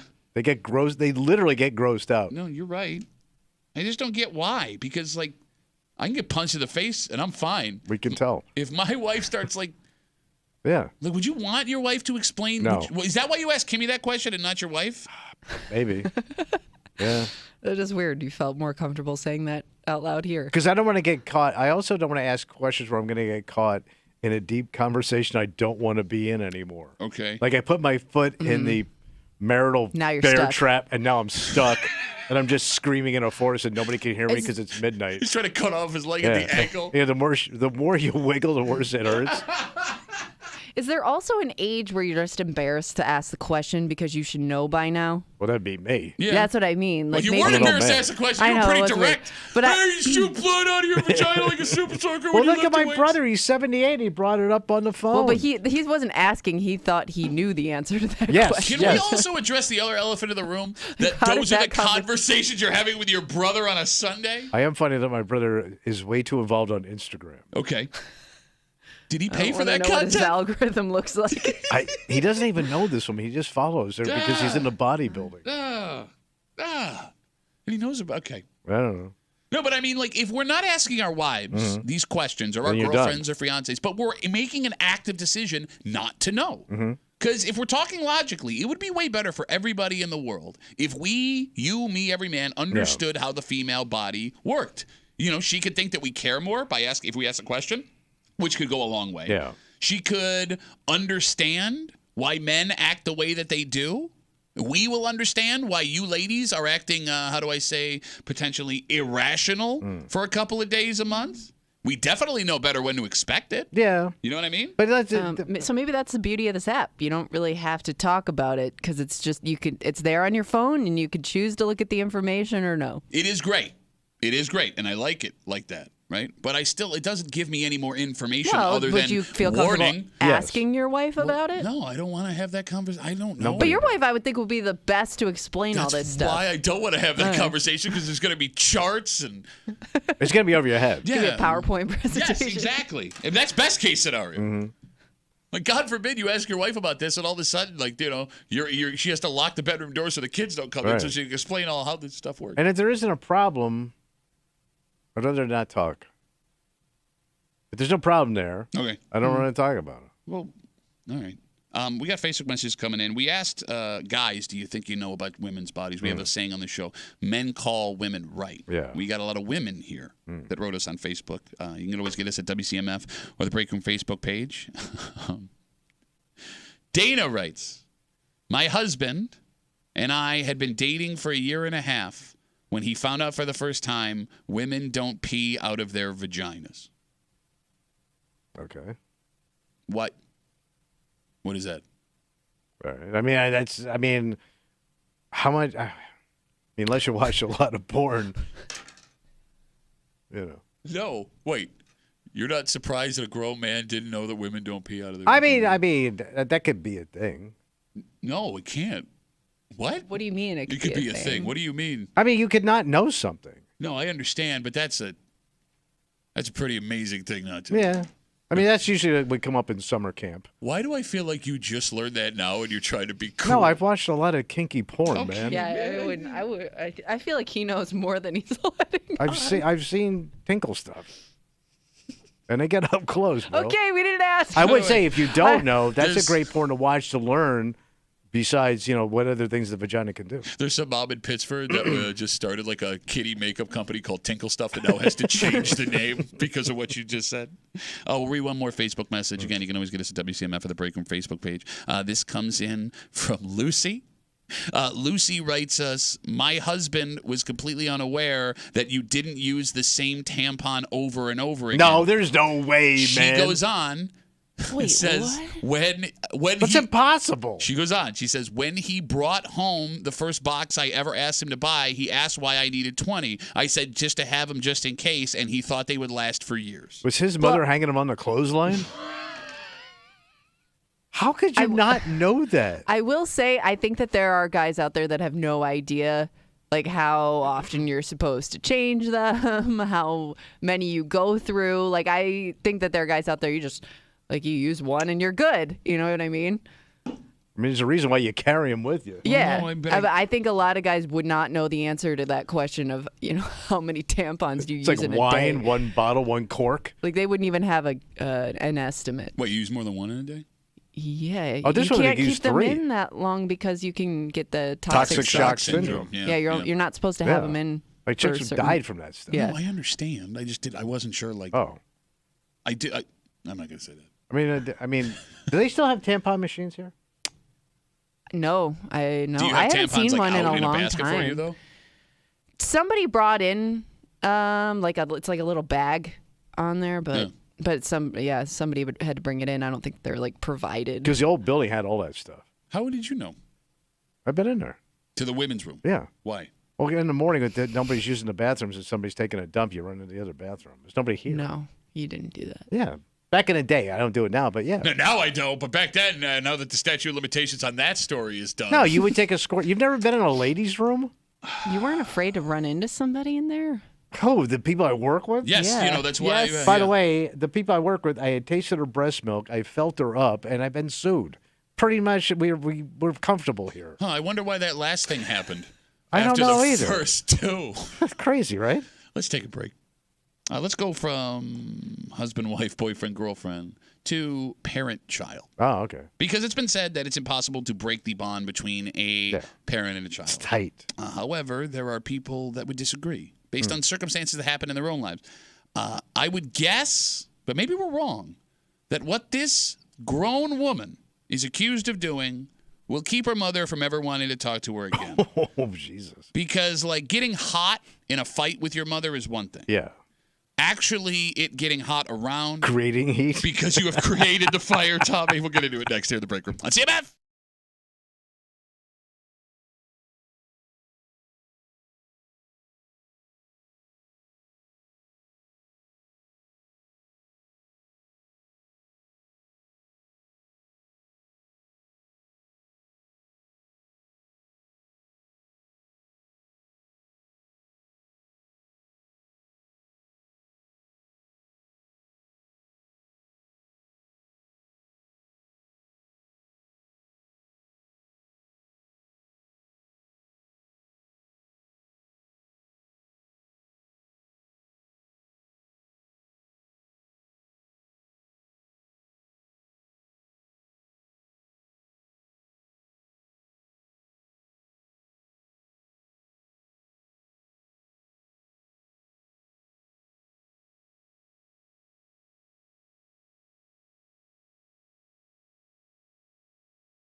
They say that a bond between a parent and a child can last through anything. Sure. This story will put that theory to the test. Oh. Because a grown-ass woman is facing hardcore charges after police say she tried to do something unthinkable to her own mother.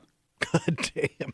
You're hanging out in the break room. Rochester's Classic Rock 96.5. WCMF, we got your chance for your share of $100,000. $100,000. Download the free Odyssey app. Log in. Listen to CMF on the app for 1 hour each weekday. That is your daily entry. It's your chance at your share of $100,000 in this national contest. Good luck from your friends here in the break room on CMF. Just after 7:45, we lost a television pioneer yesterday. Yeah, I kind of forgot about him for a while. I thought this guy died 20 years ago. Oh. Okay. But what's interesting about this guy and other people like him who got famous doing this exact job at the same time, they are clowns. They became clowns when they started their jobs as legitimate hardcore professionals. Okay. Like this guy and a bunch of other like him decided at one point they were going to sell their soul. And they got really rich and famous doing it. Oh, yeah, they sure did. Some of them are still doing it. Yeah. And we'll tell you who we're talking about just after 7:45 here in the break room on CMF. This story happened just east of us. What happened? Well, it kind of goes along with a story we talked about this time yesterday. You remember we had that story of a grown-ass man in his early 20s whose father allegedly jumped in to help him at the Wayne County Fair when the grown-ass son was accused of getting in a fist fight with 2 cops after re-entering the Wayne County Fair after he was thrown out for fighting in the first place. Country slugging. You got it. And we talked about the relationship between a father and an adult child, and if you saw that child fighting, would you step in and help? And it was a very interesting, in-depth conversation. Today, we have another, as you put it yesterday, grown-ass baby child, All right. but this time it's a woman. What'd she do? Well, she had a situation a touch more intense than fighting someone. Authorities say they received a 911 call after this 31-year-old woman tried to set her mother on fire. Mama. That's Fire, mama. it's intense. So, like, the house or the actual just human being? So, apparently, according to the story, police say the neighbor of this woman's mother witnessed her pour gasoline inside her mom's home and try to set it ablaze with her mother inside. Oh, my God. So, according to police, this woman was able to start the fire, but only after her mom had already gotten out of the house. Holy Christ. The good news, What would be the good news? mom was uninjured. She is safe. All right. The bad news, She's renting. I would say the bad news is she tried to set her mother on Yeah. fire. Now, we don't have any idea why this woman allegedly did this. Not that that matters, because it's hard to imagine there would be an excuse from this No. woman we could hear where we go like, oh, yeah, she deserved to be set on fire. But the daughter was arrested. She is currently sitting in county jail. Tommy, the bond between a parent and child is not one that is easily broken. Right. Was it broken forever here? Oh, it has to be. I hope. You don't want to. Why would you hope? Because she was going to burn you alive. Alive. I can't think of anything worse than that for a fate of somebody. Yeah, it's up there. Oh, yeah. It's number one for me. Okay. And the fact that Because you did even that, Go ahead. like you went and got gasoline. Yeah, this one, you're right. It was premeditated. It's a lot of work. I mean, back in my day, my mother would go up like a match just based on all the Aquanet in her hair. But like that's work. And even if you had time to think about it. Yeah, and even if you were, you managed to survive this whole thing, they still took out all of your possessions. Yeah, that's a good You know point. what I mean? Yeah, They literally burned your life to the ground. 252 WCMF 252-9263. Can a mother forgive her daughter for trying to set her ablaze? Like if that was my sister, I'd be out. Oh, like even though it didn't happen to you, like just knowing that she did it. I think it's easier to remove yourself if you're a sibling than a parent. Like I'm done. No, I get that. I understand why you would have that take. But Kimmy's right. A bond between a brother and sister is different than a bond between a mother and a daughter. Let's say this poor woman was married. The husband. It's still his daughter. Yeah. You trying to burn my wife. I understand. I love how you're doing Red Fox all of a sudden. No, I mean, look, you're right. It's an adult woman. It's too heinous. It's an adult woman who police say made this decision. Would there be more breathing room in this story for you if it was a 16-year-old daughter who tried to do this to her mother? I mean, it's maybe because the maturity level, but that's you still were a too whack. immature to understand that you were setting your mom on That's fire. still a whack. Are you thinking because at teenager, you don't know better? There's still time to change. I don't think they're not like a lost cause yet. No, I think they're a lost cause. You think at 16? But they're a kid. I mean, I would get that kid help, maybe. Okay, so that's not severing the relationship then. Yeah. You're still doing something to actively help that child. I mean, Kimmy, things can get really bad between teenage girls and their mom. Is there a difference in your head between being a teenage arsonist trying to set your mother on fire and a 30-something? Worst show on MTV these days.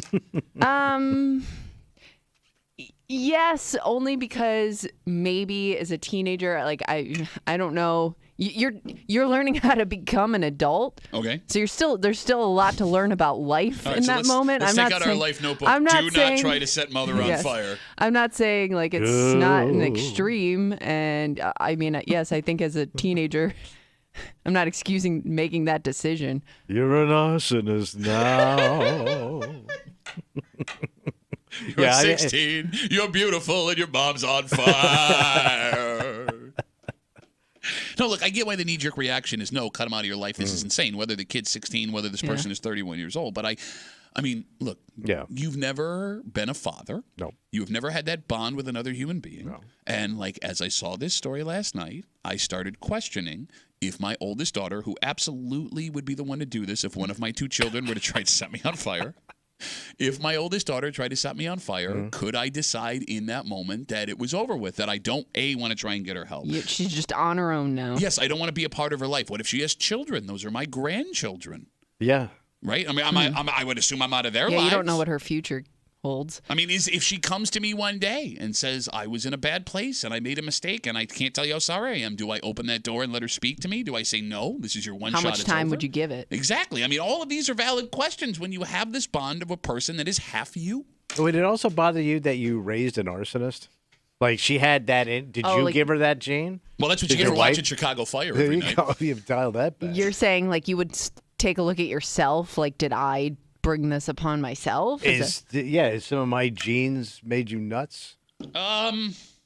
I mean, you would have to feel that. I mean, maybe, I don't know. I mean, Tell me. There are a ton of things that could go into not your daughter setting you on fire, trying to set you on fire. But you brought this person into the world. Exactly. Well, what I'm saying is there's a ton of things that can go into somebody's personality, the mental situation that they're in, what they think is appropriate and inappropriate. It's not necessarily everything that comes from your side of the family. But it could be. Yeah, but that's got to gnaw at you a little bit. So you start to wonder if like you had this in you at some point to or do it that? skipped a generation. I don't know, like pattern baldness and arson. But like, I mean, if we take, I got Woody Harrelson with a match in my front yard. If we take arson out of it and use any terrible thing a kid can do, look, let's use the example of. There's been a ton of stories where kids have done terrible things to other people. Oh, sure. Yeah. Right? Yeah. And they will have the mother and father on the news, and you will see in their face this bewilderment of, I cannot believe this just happened. And they look like normal people who did everything they could to raise their child the way that they thought they should in a crazy, crazy world, yet this still happened. Do you look at those people as, like, responsible for the way that their child is? No, but, like, so, like, you know, I've got people in my family that have gone off the rails. Wait, you guys? I know, believe it What? or not. And, you know, when I sit back and I look at it, I can kind of see other relatives in that person. Not directly, but like a little piece from over here and a little piece from over there created this bad thing over here. But now you're looking for an explanation. I am, but I can kind of see it, and I can't unsee that in my head. No, I get what you're saying. My only point is, like, you know, like alcoholics, you know, if your old man was an alcoholic and you got a drinking problem, there's kind of a connection there. Addiction can be genetic. I get what you're saying, but not everything is genetic. I get it. 252-WCMF, 252-9263. We're talking about this 31-year-old woman. Police say that she tried to set her mother on fire. Witnesses say she started pouring gasoline in her mom's home while she was in there to set it ablaze. The mother was able to escape, but the house did go up. The woman was arrested. She is currently sitting in the county jail. All right, take fire out of it, because I understand probably the most extreme thing you could do. Yeah. Okay. Does your kid trying to hurt you in any way automatically change that relationship forever? Because, Tommy, we've talked in the past on this show about how many fathers and sons have squared off and gotten in fistfights. And those fathers and sons, for the most part, are fine now. Even though, in that moment, you were trying to hurt each other. What's the difference? Okay, I know the difference. But in that fight, your child was actively trying to hurt you. Yeah. How do you forgive something like that? You probably don't completely forgive it. It probably lingers with you. You think so? Yeah. So like my sister and her middle kid would get into like fist fights. Oh. And she was a teenager at the time. My sister was about 4'11", and they would scrap. I never saw it, you know, but It happened, and it kind of hung in there. Man. Okay. They never let it go. Is it different, though, if it's a heat of the moment altercation? I mean, it doesn't get more heat of the moment than arson. Well, but that would be a planned thing. I would call that like a... I was making a joke. Oh, gotcha. Are you done? Versus something that, like, your kid may have, planned, sought out, like, took some time to actually think about. Okay, so you're saying a natural... Well, I would think the natural reaction might be scarier. Like, if your natural reaction is to now try and hurt me, although, no, now that you say it out loud, they, like, again, had time to, rationally think about this, and they still chose to do it. Maybe the difference is something like a weapon. And, I mean, in this case, the weapon is a match and gasoline. But, like, when you think about it, forgiving someone for trying to injure you does have a lot to do with why they did it. Mm-hmm. Like, if a guy gets into a fist fight with another guy, most of the time, both of them were being dicks. Yeah. And after a little while apart, it is not uncommon, at least from a male point of view, to think, hey, maybe I handled things poorly. And then you come back together and things are just fine. Yeah. Because it's not just fathers and sons that get in fist fights. There are best friends that have punched each other in the face, knockdown, drag-out fights that are golden to this day. Yeah. Right? You really wouldn't get to have that thought, maybe I was a dick back there, if someone tried to set you on fire or shoot you or stab you. You don't know what you did to invite it, I guess. Because like we said earlier, there isn't something this mother could have done short of also trying to set her daughter on fire. Oh, double fires. Yeah, where you'd understand why this woman at 30 whatever would allegedly do what she did. Right.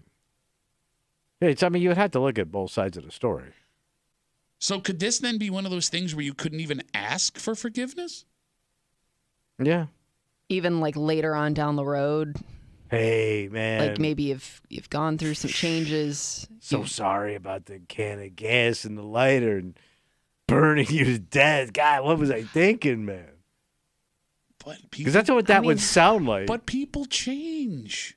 Situations change. Issues and I wonder go away. How many parents... I wonder how many parents, like, whether it's true or not, but just really make themselves feel better about a situation like that. Like, they'll blame it on outside factors. Mm-hmm. It's the people it's not my kid, it's the people they're with. They must have talked them into it. Yeah. I mean, maybe not at 31, but definitely you're going to have that conversation in your head at 16, right? I mean, going down the road, Kimmy, of justifying why a kid is acting the way that they are, whether it's an adult kid or a younger kid. I mean, Kimmy's not wrong. We know people whose kids have done very scary things to them or very scary things outside of their lives, and they find a way to justify it to keep that kid in their lives. And I get it. I understand it, right? Because, one, there is no bond like that between a parent and child. And I think part of it, too, is not wanting to accept that there may be a serious issue here because, like we said, folks like you, as much as you say you won't, will judge a parent for what their kid ends up doing, even though that parent may have had nothing to do with it. But I mean, like based on like my own family, like when my sister would get into these things with these kids, I blamed my sister because they were kids. Okay. And it got really ugly and it got really bad, and she didn't do anything to help it. She made it worse. Okay. Like it was, and I always go like, yeah, she probably deserved to get belted.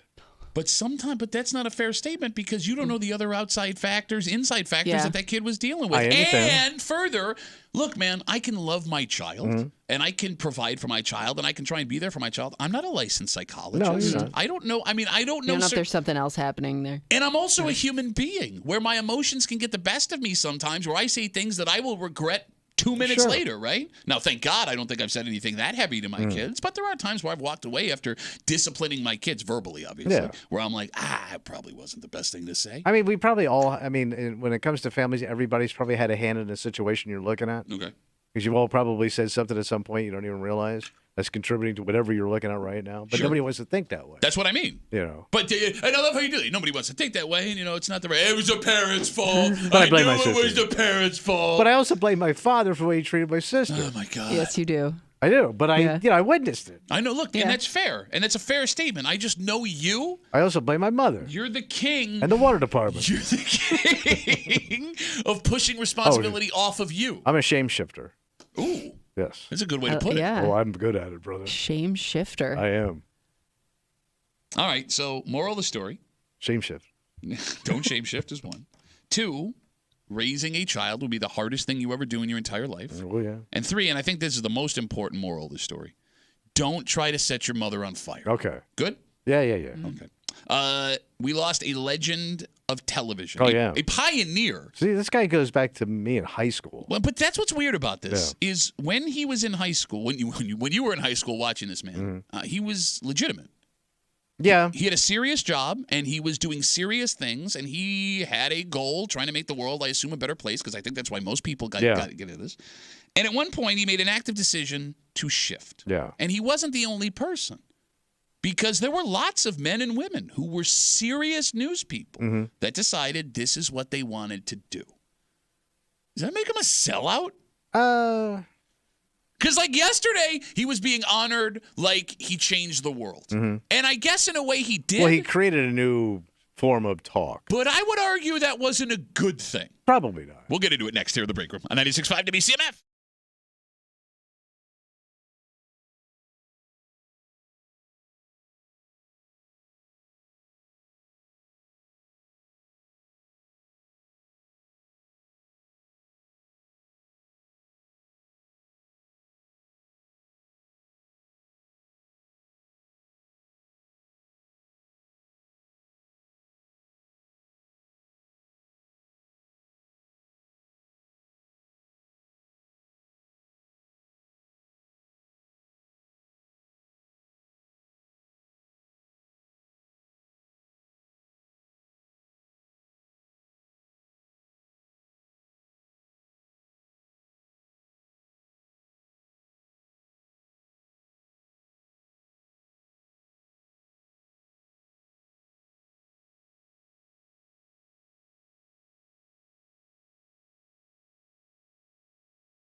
I think we're about to have an argument. About what? I feel like you see this guy a different way than I see this guy. Oh. And maybe it's because you're older than me and you remember things that I wasn't alive for. But, like, this man who passed away yesterday, I lump him in with all of the people that were on in the middle of the day when I was growing up going to school.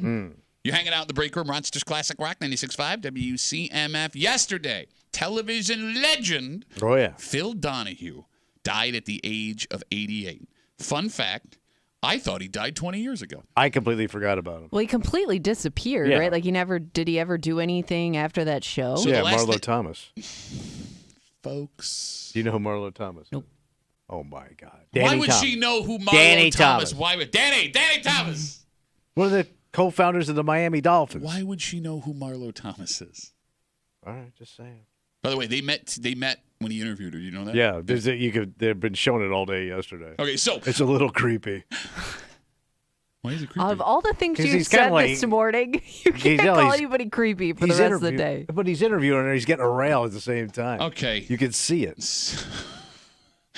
So Phil Donahue is credited with pioneering daytime talk. Yeah, he was one of the original guys for sure. He was the original guy, actually. So, Oprah kind of came after him, same style. I have a quote from Oprah I want to read you. But Phil Donahue was just a regular journalist, right? He worked out of Dayton, Ohio. He was doing like regular news stuff. He was such a serious journalist. I mean, at one point he interviewed JFK. Sat down one-on-one in an interview with JFK. Like, that's a serious newsman. He then starts the Phil Donahue Show, or what was called Donahue. It went nationwide in 1970. It ran until 1996, which is an unbelievable run. But he started the single-topic live audience, one camera. Guy comes in, you do the show. Oprah says yesterday, quote, "There would not have been an Oprah Winfrey show without Phil Donahue being the first to prove that daytime talk and women watching should be taken seriously. He was a pioneer, and I'm glad I got to thank him for it. Rest in peace, Phil." Those are heavy words from a very powerful man.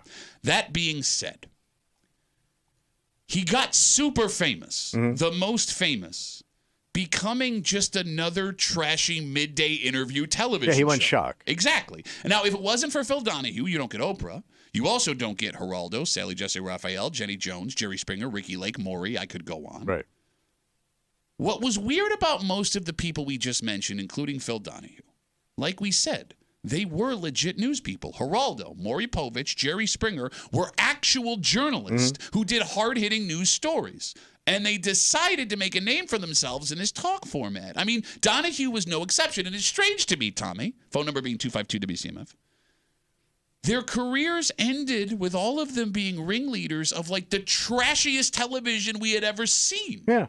They would bring in the Chippendales. They'd bring in the weirdos. It's weird that that's the first one you remember. I remember him having those chicks like grinding on, those guys were grinding on chicks in his audience. But I get the feeling, the way I'm talking, you're not going in and be like, yeah, Donahue sucked. You like admire Phil Donahue. Oh, yeah. Why? I mean, because he was an icon. I mean, it's very hard to do that job for that long. Yeah. And all that competition came in after him that he had to fight off. He was like the Johnny Carson of that style of television. I mean, he had an original idea. Yes, he did. Yeah. You're absolutely Whether you loved it or hated it, it was something that didn't exist before. Okay, but here's the thing. I know that our minds are warped now because of reality TV and social media influencers and all the crazy stuff we're exposed to every day. Yeah. But if you go back and watch some clips of daytime talk in the early 90s, which I did yesterday, it is still astonishing with what those shows did. Oh, they got away with. And what they got away with. And they were aimed, Tommy, at our mothers and grandmothers. And they ate it up. And they figured it out, though. They figured out that is what those, like people that watched in the middle of the day, that's what they were looking for, apparently. They wanted trashy drama. Okay, but those on a daily basis. Which I get. But we didn't know that's what people wanted until this started. Right. Yeah. And you can make a very good argument that these shows brought out the worst in us. Oh, yeah. Because the news trying to shock you now, right, when you turn on, 10 NBC and Berkeley Breen's like, what's nuclear in your kitchen? Yeah. We'll tell you in 15 minutes if you're still alive. That came from this. Yeah. Right? It was shock television. Okay. So that's not good. Yeah, but is it still shocking anymore It's to people? not, But I guess you just kind of rip that Band-Aid off, right? Yeah. Eventually that was going to show up on television. Are you sure? Yeah. I mean, do you know? look at the entire network Bravo. But it's all drama. But I think you can make an argument that what Phil Donahue did, kicking off this television renaissance, led directly to reality television, which led to influencers, which led to what you're describing now. But I think if it eventually was going to happen. I don't know. I could be wrong. You're right. Maybe without him, you don't have I don't blame Phil stuff. Donahue. Phil Donahue put a mirror up to people and said, "This is what you did." You sound like No, it's not, because you weren't going to come across on a daily basis, right? Like, but this is what you wanted. Gay satanic priest trying to corrupt your children. Shut up! Like, that wasn't you. That's not a mirror. That's drawing something, putting him on a stage, and letting my mother be go, "Oh my God!" And that's what she wants. Oh my God! Backwards masking and rock and roll. Oh my God! Zeppelin was sending a message to these children. The favorite ones I ever watched when I was a kid were like these white suburban kids that were like in a gang. Remember? And like it was every kid you went to school with, and my mother would watch them. There are kids in gangs in your school. Shut up! I remember my teen daughter's out of control.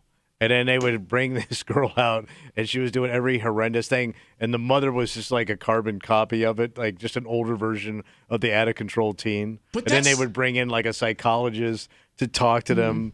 Yeah, it was all just that drama. You were exploiting people. Yes. They exploited people. It was base of the base. And that's not holding a mirror up to people. I think it is. That's finding people that they know, folks at home would go like, "Oh my God, they're weird," bringing them in and exploiting them for profit. But you want to look. I mean, they found an itch and scratched it. And that's what and your grandma needed some dirty scratching, man. Because it was mostly, to your point, middle-aged housewives and older women. Yes. You know what's strange? Again, we're talking about Phil Donahue passing away, 88 yesterday. He is the one who pioneered daytime talk, the daytime talk that we ended up getting every day with Geraldo and Jenny Jones and Jerry Springer and Ricky Lake and Maury and all them.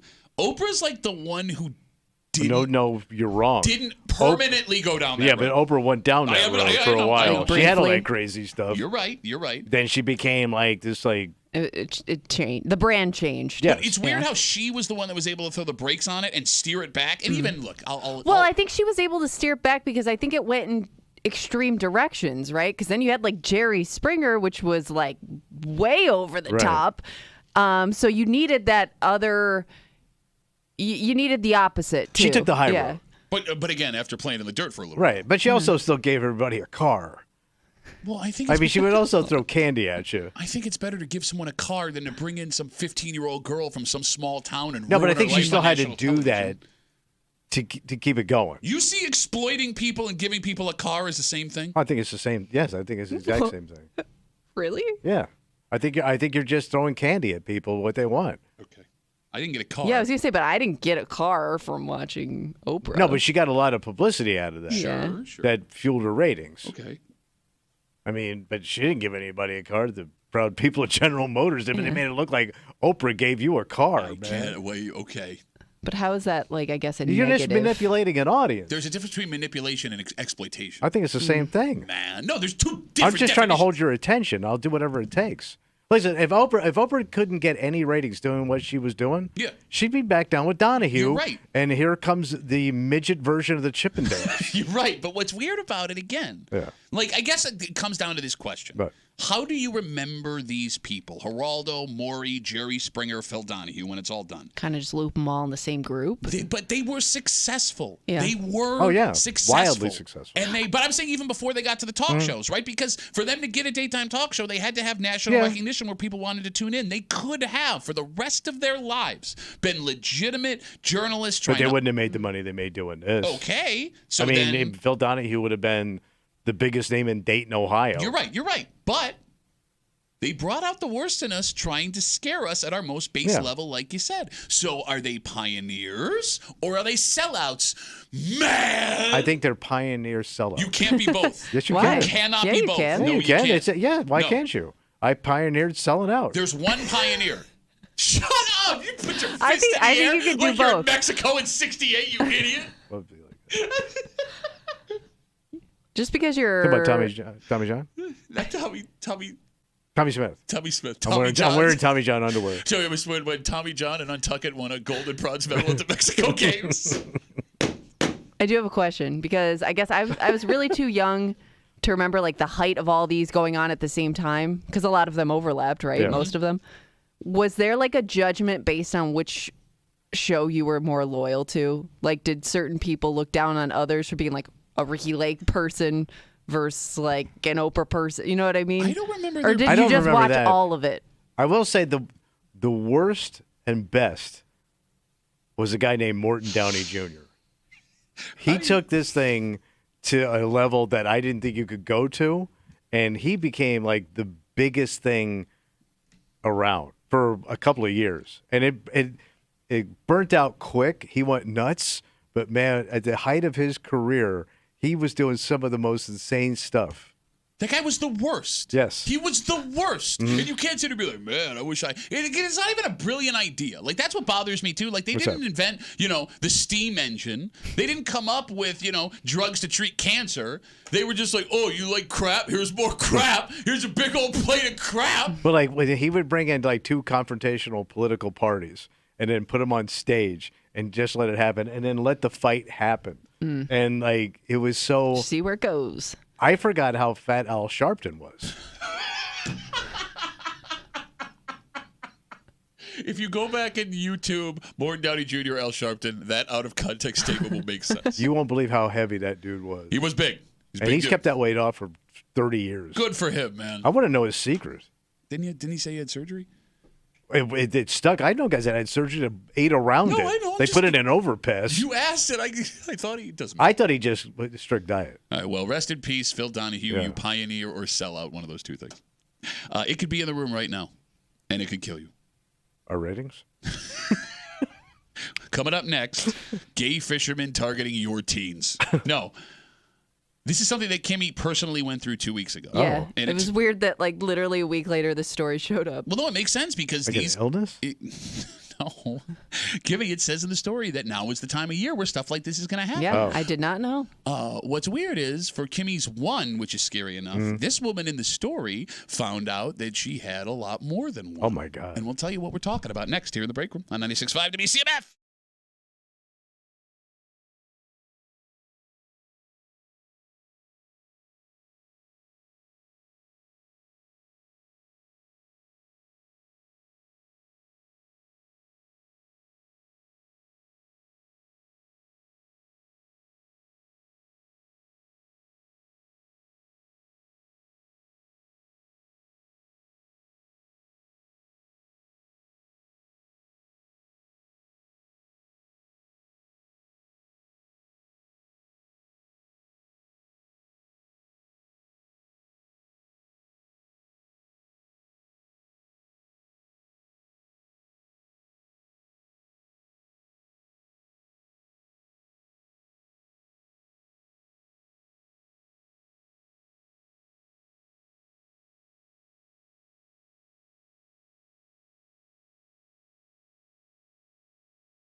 Ooh, this is going to be a story that's going to freak you out. Okay. Kimmy lived this 2 weeks ago, but not even close to what this poor woman has been put through. Wow. And it turns out, Tommy, by the time you see one of these things, it's already too late. So I've been right the whole time. You're hanging out in the break room. Rochester's Classic Rock, 96.5 WCMF. We'll jump right in. What happened? If you are a diehard break roomsman, you know that around 2 weeks ago, Kimmy had a bat in her house. Mm-hmm. And, Kimmy, you had that bat in your house for days. Yeah, so we saw it flying around one night, and then we lost sight of it. And we thought, okay, well, maybe it worked its way outside because we hadn't seen it for a couple of days. And then, like, maybe 3 days later, it all of a sudden flew out again and started flying around our living room. And we opened all the doors, and it flew outside. And we haven't seen anything since. So it turns out that Kimmy is not alone. Oh. It's bat time in the greater Rochester area. So there's a time of the year where this happens? Yep, and it's right now. Oh. According to a story on 13 Wham, August is when bats are the most active. And pups, the little baby bats, are flying now, according to that story that 13 Wham did. Cute. Cute little creepy bat. So bats like our homes for a couple of reasons. One, it's warm. Mm-hmm. Two, predators can't get them. Cable. And three, we have Netflix and they can't get a subscription. Yeah. One woman in our area found this out the hard way. How bad? Well, Sarah said one night she started to hear what sounded like flapping in her home. Oh. And wouldn't you know, it was a bat in her house, just like Kimmy. Bat flap. Sarah's story, however, was a little bit different. How bad? Well, Kimmy had just one bat. Sarah, on the other hand... And I started to hear this like flapping noise that I couldn't place, and I looked down the hallway and it was like going back and forth between my bathroom and my kitchen. She was able to trap the first few and release them out the window, but they just kept coming back. They like screech at each other through the walls. They told me that there was a mature roost of bats living in the crawl space above my bed. Somewhere between 75 and 120 bats, juveniles the whole way to old bats, and that they had been there for a very long time, much longer than me. So she didn't even know for a while these things were living there? She had hundreds of bats? 75 to 120 bats. And by the way, they said even juveniles, punk-ass teenage bats, which are the worst kind of bats. Up all night. They're stealing Kias. They're lighting taxpayer-subsidized picnic tables on fire. It's bad, Tommy. God But, damn, man. The amount of bats and the fact that they're living right above your bed. You didn't know it. The one place where you probably feel the most vulnerable in the middle of the night. Well, but Kimmy, how about the bat removal expert in the story says that those bats had been there even longer than the woman who had owned the house, which is another scary thought. You could have a house full of bats like Sarah did here and have absolutely no idea. Yeah. They could be in your house unless right one now. manages to get lost. Yeah, if you don't get up in your attic and look around, I guess you'd never know. Right? I mean, like when you're away at work, they could be eating your leftovers, making sandwiches. Yeah. Who ate all the ham? Turns out it wasn't your husband. It was the bats. Punk-ass teenage bats. So, Tommy, I'm sure there are folks listening right now, hearing this story and thinking, well, what's the big deal? It's just a bat. This story, I think, is meant to scare the crap out of us. Well, it does. And they do a great job here because it turns out it only takes a single bat to put you in danger. And when that single bat puts you in danger, you may not even know. Oh. They say if you wake up to find a bat in your room or your home, you may be at risk for rabies. Because bats... But I didn't get bit. You don't know that. Bats' teeth are small, and a bat bite, according to this story, may not wake you up. Really? They say it's more akin to a bug bite. Yeah. Because I went down a bat hole where I was just looking up all the bat information. Worst episode ever watched. Sorry. And, like they show you pictures of like a bat bite, and it looks almost like a little mosquito bite or something. It's really tiny. So bats are known for carrying rabies, which is way more dangerous than people think. We've talked about this in the show before. If you get rabies, you die. Yeah. Okay. You do die. You die. There's only been like 10 people in the history of recorded mankind that got rabies and survived. The rest died. They did. That's a fact. They died. It's a... Good news. What's the good news? Only man? 2 to 3% of bats, carry rabies. The bad news. So they're less than billionaires. If you don't get a hold of the bat that was in your house to get it tested, you have no idea if that bat was one of the 2 to 3%. So you got to go get the shots. Then. Okay, so that sounds easy to do, right? But you don't. You die. Yes, you do. You need the shot. But it turns out that's way more complicated than we think. Sarah, who you just heard from in this story. Did she get the shot? Well, her insurance didn't cover the rabies So shot. pay for it, man. Unless she could prove beyond a reasonable doubt the bat had bitten This her. is chicks in a nutshell. Are you going to let me finish? Are you going to let me finish? You so Are chicks. you going to let me finish? She couldn't get the shot because they wanted thousands of dollars out of pocket. So you would go through the treatments even if you didn't think you If needed I think it? there's a possibility, because from what I hear, if you get rabies, you know what happens? What happens? You die. I love how you're making fun of me, and you just admitted you would spend thousands I know, of dollars. I don't I know would if go it's get a right second or mortgage on my house and get that. And by the way, how much is that shot? I literally just told you thousands of dollars. It don't cost no thousands of dollars. Why would she lie? Because she's chintz. You're gonna tell me a rabies shot? I go to I don't my think doctor. you can shop around for rabies shots. I think they cost what they cost. Right. I don't want discount rabies shot. You probably get it at Wegmans. It's a popsicle. Good luck. No. What? Where have you been with medicine without insurance? By the way, you're such a privileged dick. My wife, I get insurance. Everything's free. Look at me. I just go see Pat's wife for fun. I peel other people's skin off when they get sunburned to bring it in. And What do they show call her. them? Skin tags. God, for God's sake, yeah. Of course, a shot can cost thousands of dollars if you don't have insurance. He's doing the old man. All right, if it costs $1,000, I'm still getting it. It's at thousands. Okay. Kimmy, will you Google, see if we can find what a rabies shot sans insurance would cost? Oh, French shot? Thank you, Latin, but it doesn't matter. 252-WCMF, 252-9263. We were talking about the story on 13 Wham this week. A woman named Sarah had the same experience Kimmy had, woke up to a bat in her house. Yeah. But it turns out Kimmy's one bat was times 100. In this woman's house, she had between 75 and 120 bats living in a crawl space above her bed that she had no idea they were there. And they said everything from punk-ass teenage bats all the way up to elderly bats. And if you find a bat in your house and you were asleep while the bat was in there, they say you need to get checked out for rabies because if they bite you, you may not know. Yeah. I'm giving Tommy all this valuable information, and he's just old man waving me over and over and over again because he doesn't want to hear it. Tommy. Yeah. This has all the makings of a nightmare scenario. You ain't kidding. They could be in your house and you don't know it. They could bite you and you'd have no idea. Yeah. They are hard to get rid of without professional help, which costs money. If you think you may have been exposed to rabies, unless you can prove it by catching said bat, it will cost you a fortune. And to add one more layer to the story. Oh, what?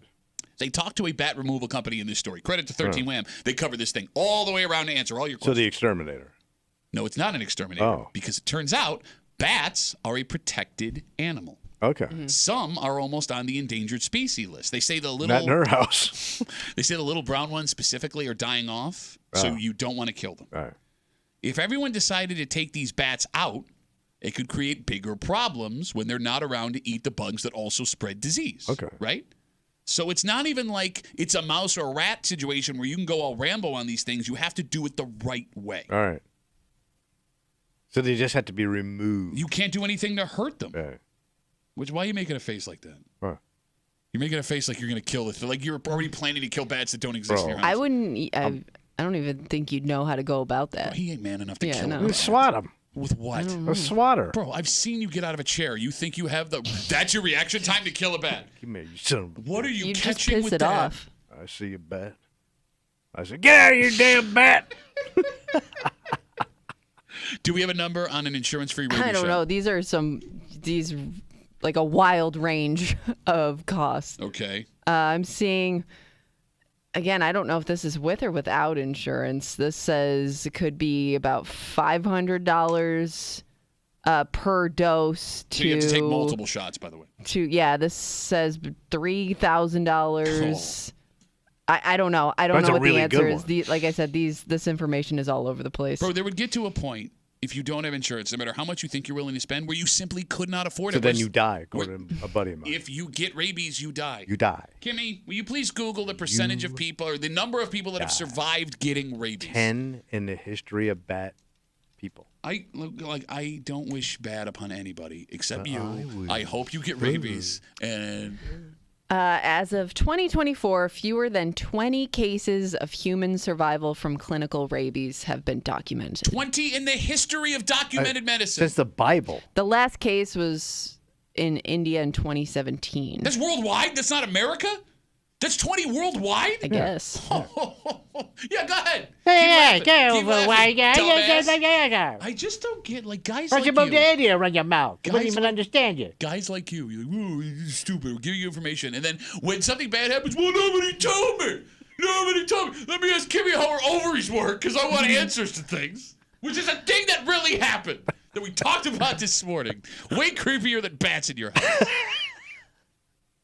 We got Facebook messages coming in. You can always get us at WCMF for the Break Room Facebook page. This comes in from Dan. Dan writes us, don't do anything to the bats. If you leave them alone, they'll leave you alone. You can live in harmony. I've had them in No, a barn you outside cannot. the house. I mean, look. You don't have a I mean, wife, bro. If they're not in That my ain't house, happening. if they're not flying around while I'm trying to watch TV. Well, he's not the only guy with this take because when we talked about your bat, Kimmy, there's a Yeah. guy that called up and said he had a ton of bats living in his house. Oh, yeah, like he watched them fly out of like his attic or something, right? And yeah, he says they just let him be and the bats let him be. But I mean, with this Not happening. story now, yeah, that they can bite you and you wouldn't even know. Right. Like, my wife doesn't want a stink bug in the house. I can't imagine 70 to 100 bats hanging out. I want to know what 70 to 100 bats look like. So the only time I've ever seen a whole crap load of bats is when I was in Texas underneath that bridge, and it is creepy as hell. That sounded like the most you were hooking for money on the road story I've ever heard. The only time I saw a crap load of bats was when I was selling HJs under that bridge Yes. in Texas. But I was in Austin with the old show, and I forgot they have that bat bridge. It's a very famous landmark. And it's like a big bridge that goes over the Colorado River, and you go underneath there, and there's literally thousands of them in there, and then they take off at night. People go watch them, Yeah. and then come back in. I forgot that bridge was there, and I'm underneath it with our old buddy, and I'm like, holy Christ, that's what they. Hey, you're the bats from television, man. I saw you on the Discovery Channel. And there's thousands of them hanging upside down. And the wall moves, man, because they're breathing and they're like Yeah. shaking a little bit. Like it's It a is moving the wall. creepiest thing. And like, I never walked so fast in my life. 252 WCMF 252-9263. All right, you don't want to listen to me. No, I'm 'Cause- listening. No, you don't want to listen to me. You I think I'm quoted stupid. you. You think I'm stupid and die. you will die. You die. will die. Good die. How about an expert? Because we have all kinds of experts to listen to this show. Oh, I like a good expert, Let's a talk- quality guy. Let's talk to Clint. He's on CMF. Clint, what are your bat credentials? I'm a biologist that has worked with bats in the field before. Okay. Clint, are you scared of bats? Should I be as scared of bats now as I am after reading this story? Absolutely not. Oh, Clint says The don't. probability of a bat biting you in your sleep is like astronomical. They're not just going to walk around and bite you. You mean and infinitesimal? Astronomical would mean like it's always going to bite you, right? no, it's never going to bite you. Okay, good. I just want to make sure we're on the same page. Okay. Astronomically small. They're No, never. I don't know. they're No, never I'm bite on the radio. You're a biologist. I think I know what I'm talking about, Clint. Do you though? Do you? Have I been saying astronomical the wrong way my entire life? Because now I feel like an idiot. What do you mean? You were saying, Clint. I'm sorry. Go on. No, that's fine. That's fine. You're in charge. You were actually right. Of carrying rabies is very small, but they do have a vaccine. If you get rabies, you're not going to die from rabies. You'll get the vaccine to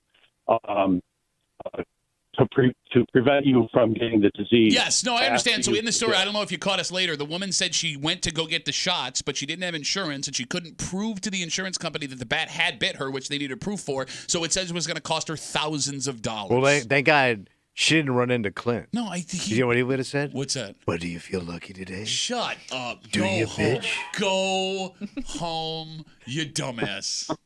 Margot Thomas. You think we're just gonna let you Clint walk out of here? Eastwood. Shut Me up. and Smith and Wesson. Shut up. Shut up. All right, so Clint, let me ask you this question: If you had Absolutely. 100 bats living in your attic, you found out like this, right? Would you just let the bats be, or would you call someone to get rid of them? No, if I had 100 bats living in my attic, I definitely would have somebody get rid of them, just because I don't want all that crap in my attic. Isn't guano valuable? What? Maybe. Clint, you're breaking up. You might want to find a better institute to work at that'll pay and get you money for better phone money. Clint, I got to let you go, man. I'm really sorry, but I appreciate the call. Thank you so much. I really appreciate it. There goes Clint, bat expert Clint.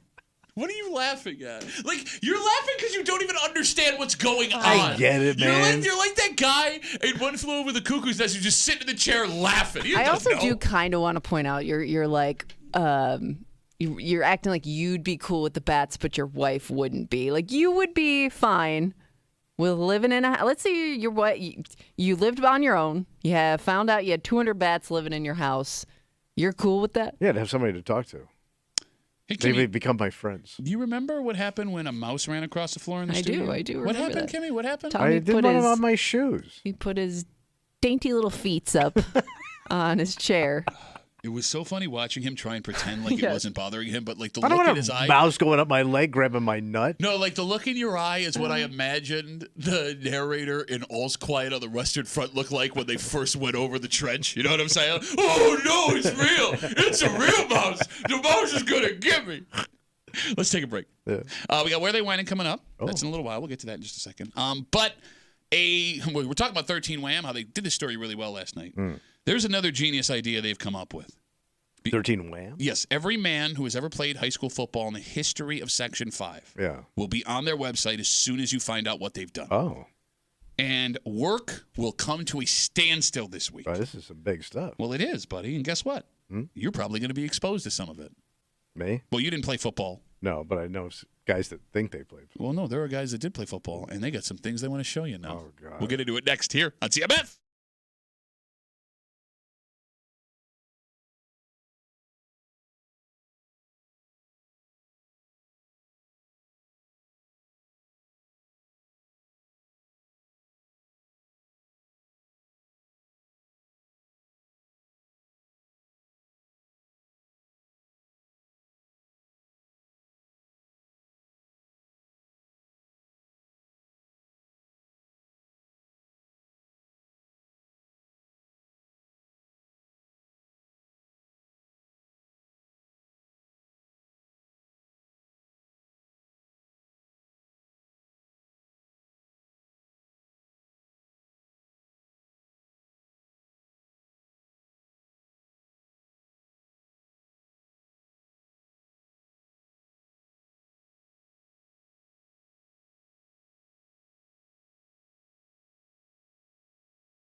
There is nothing like the glory days, Tommy. Oh, yeah. And we know nostalgia does very well to get people to pay attention to something. Yeah, y'all eat it up. Yeah, you remember how good things were, right?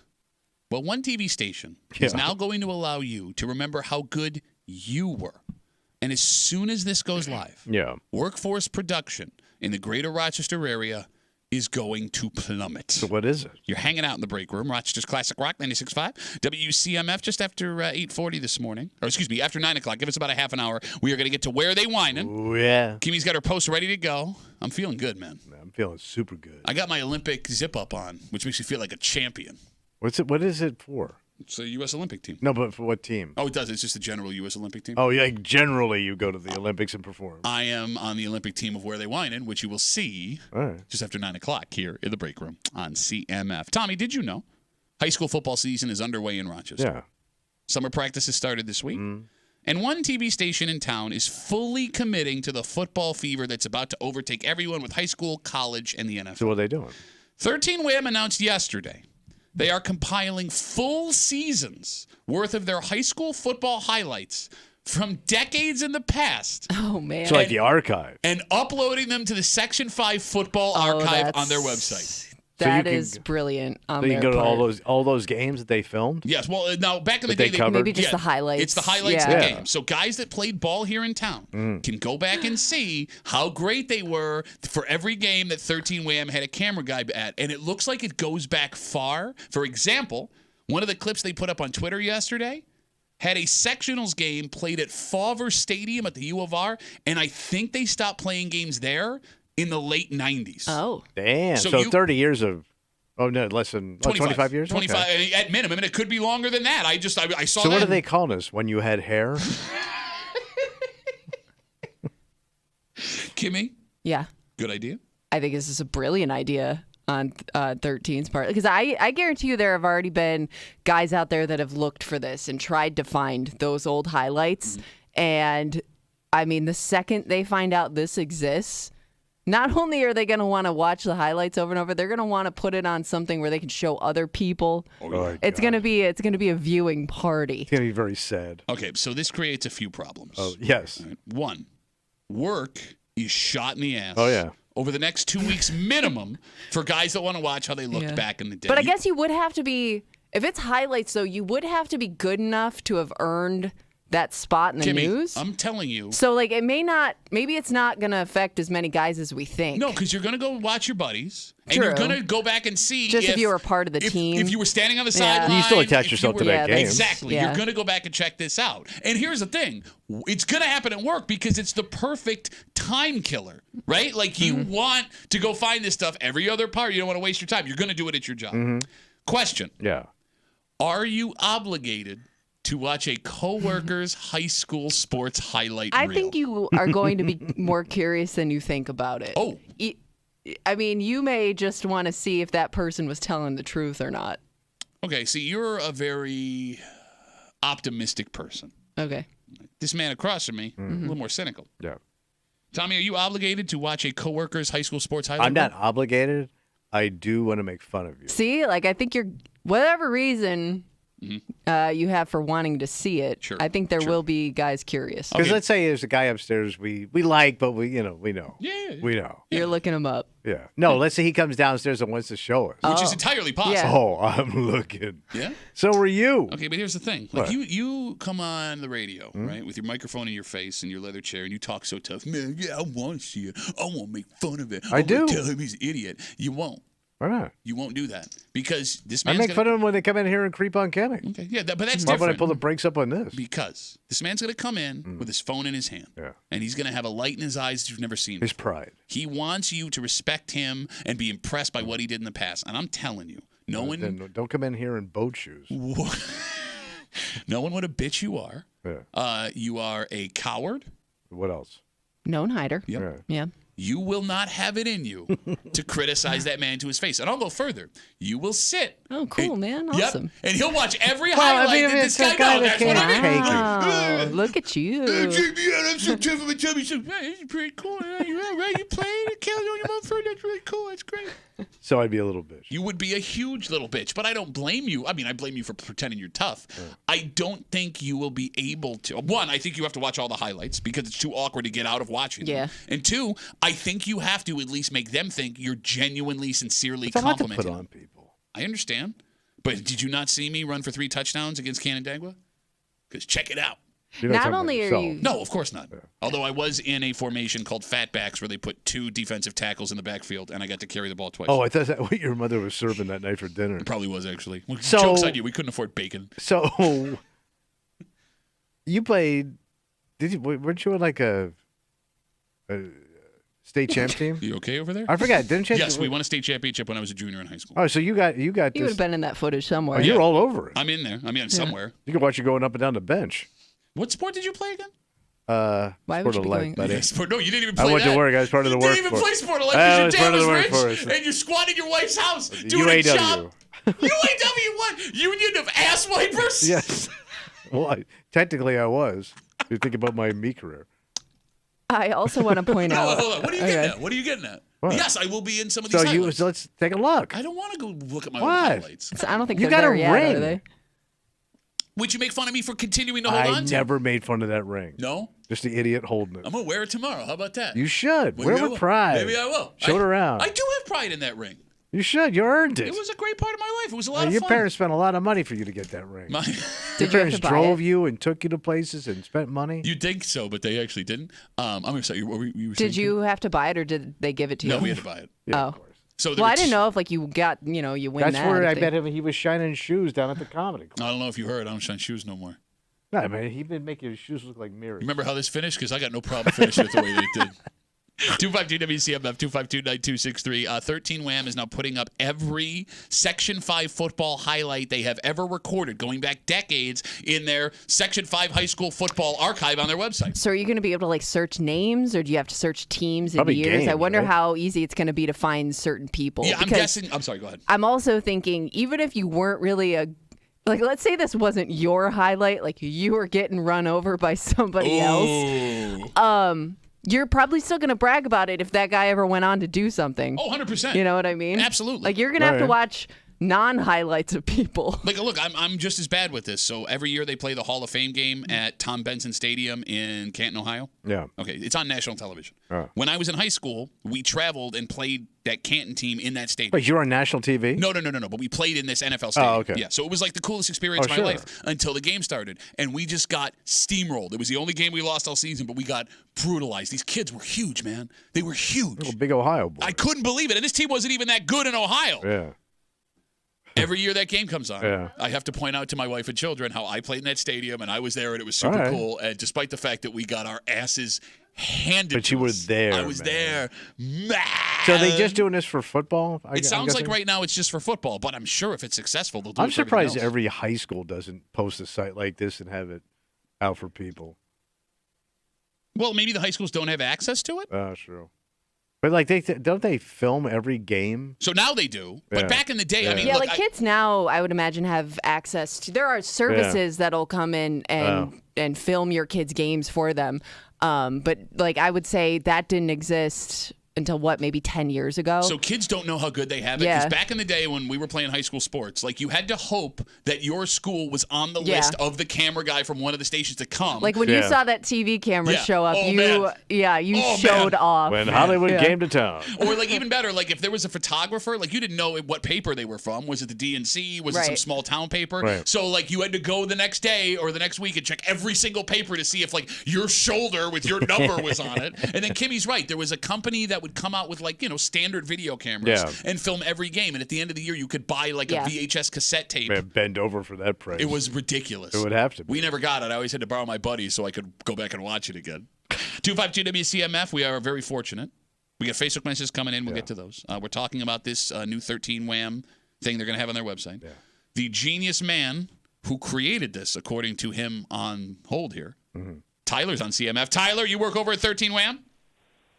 Yes, sir. Okay, so you created the Section 5 highlight football portal. Will you tell us how this works, please?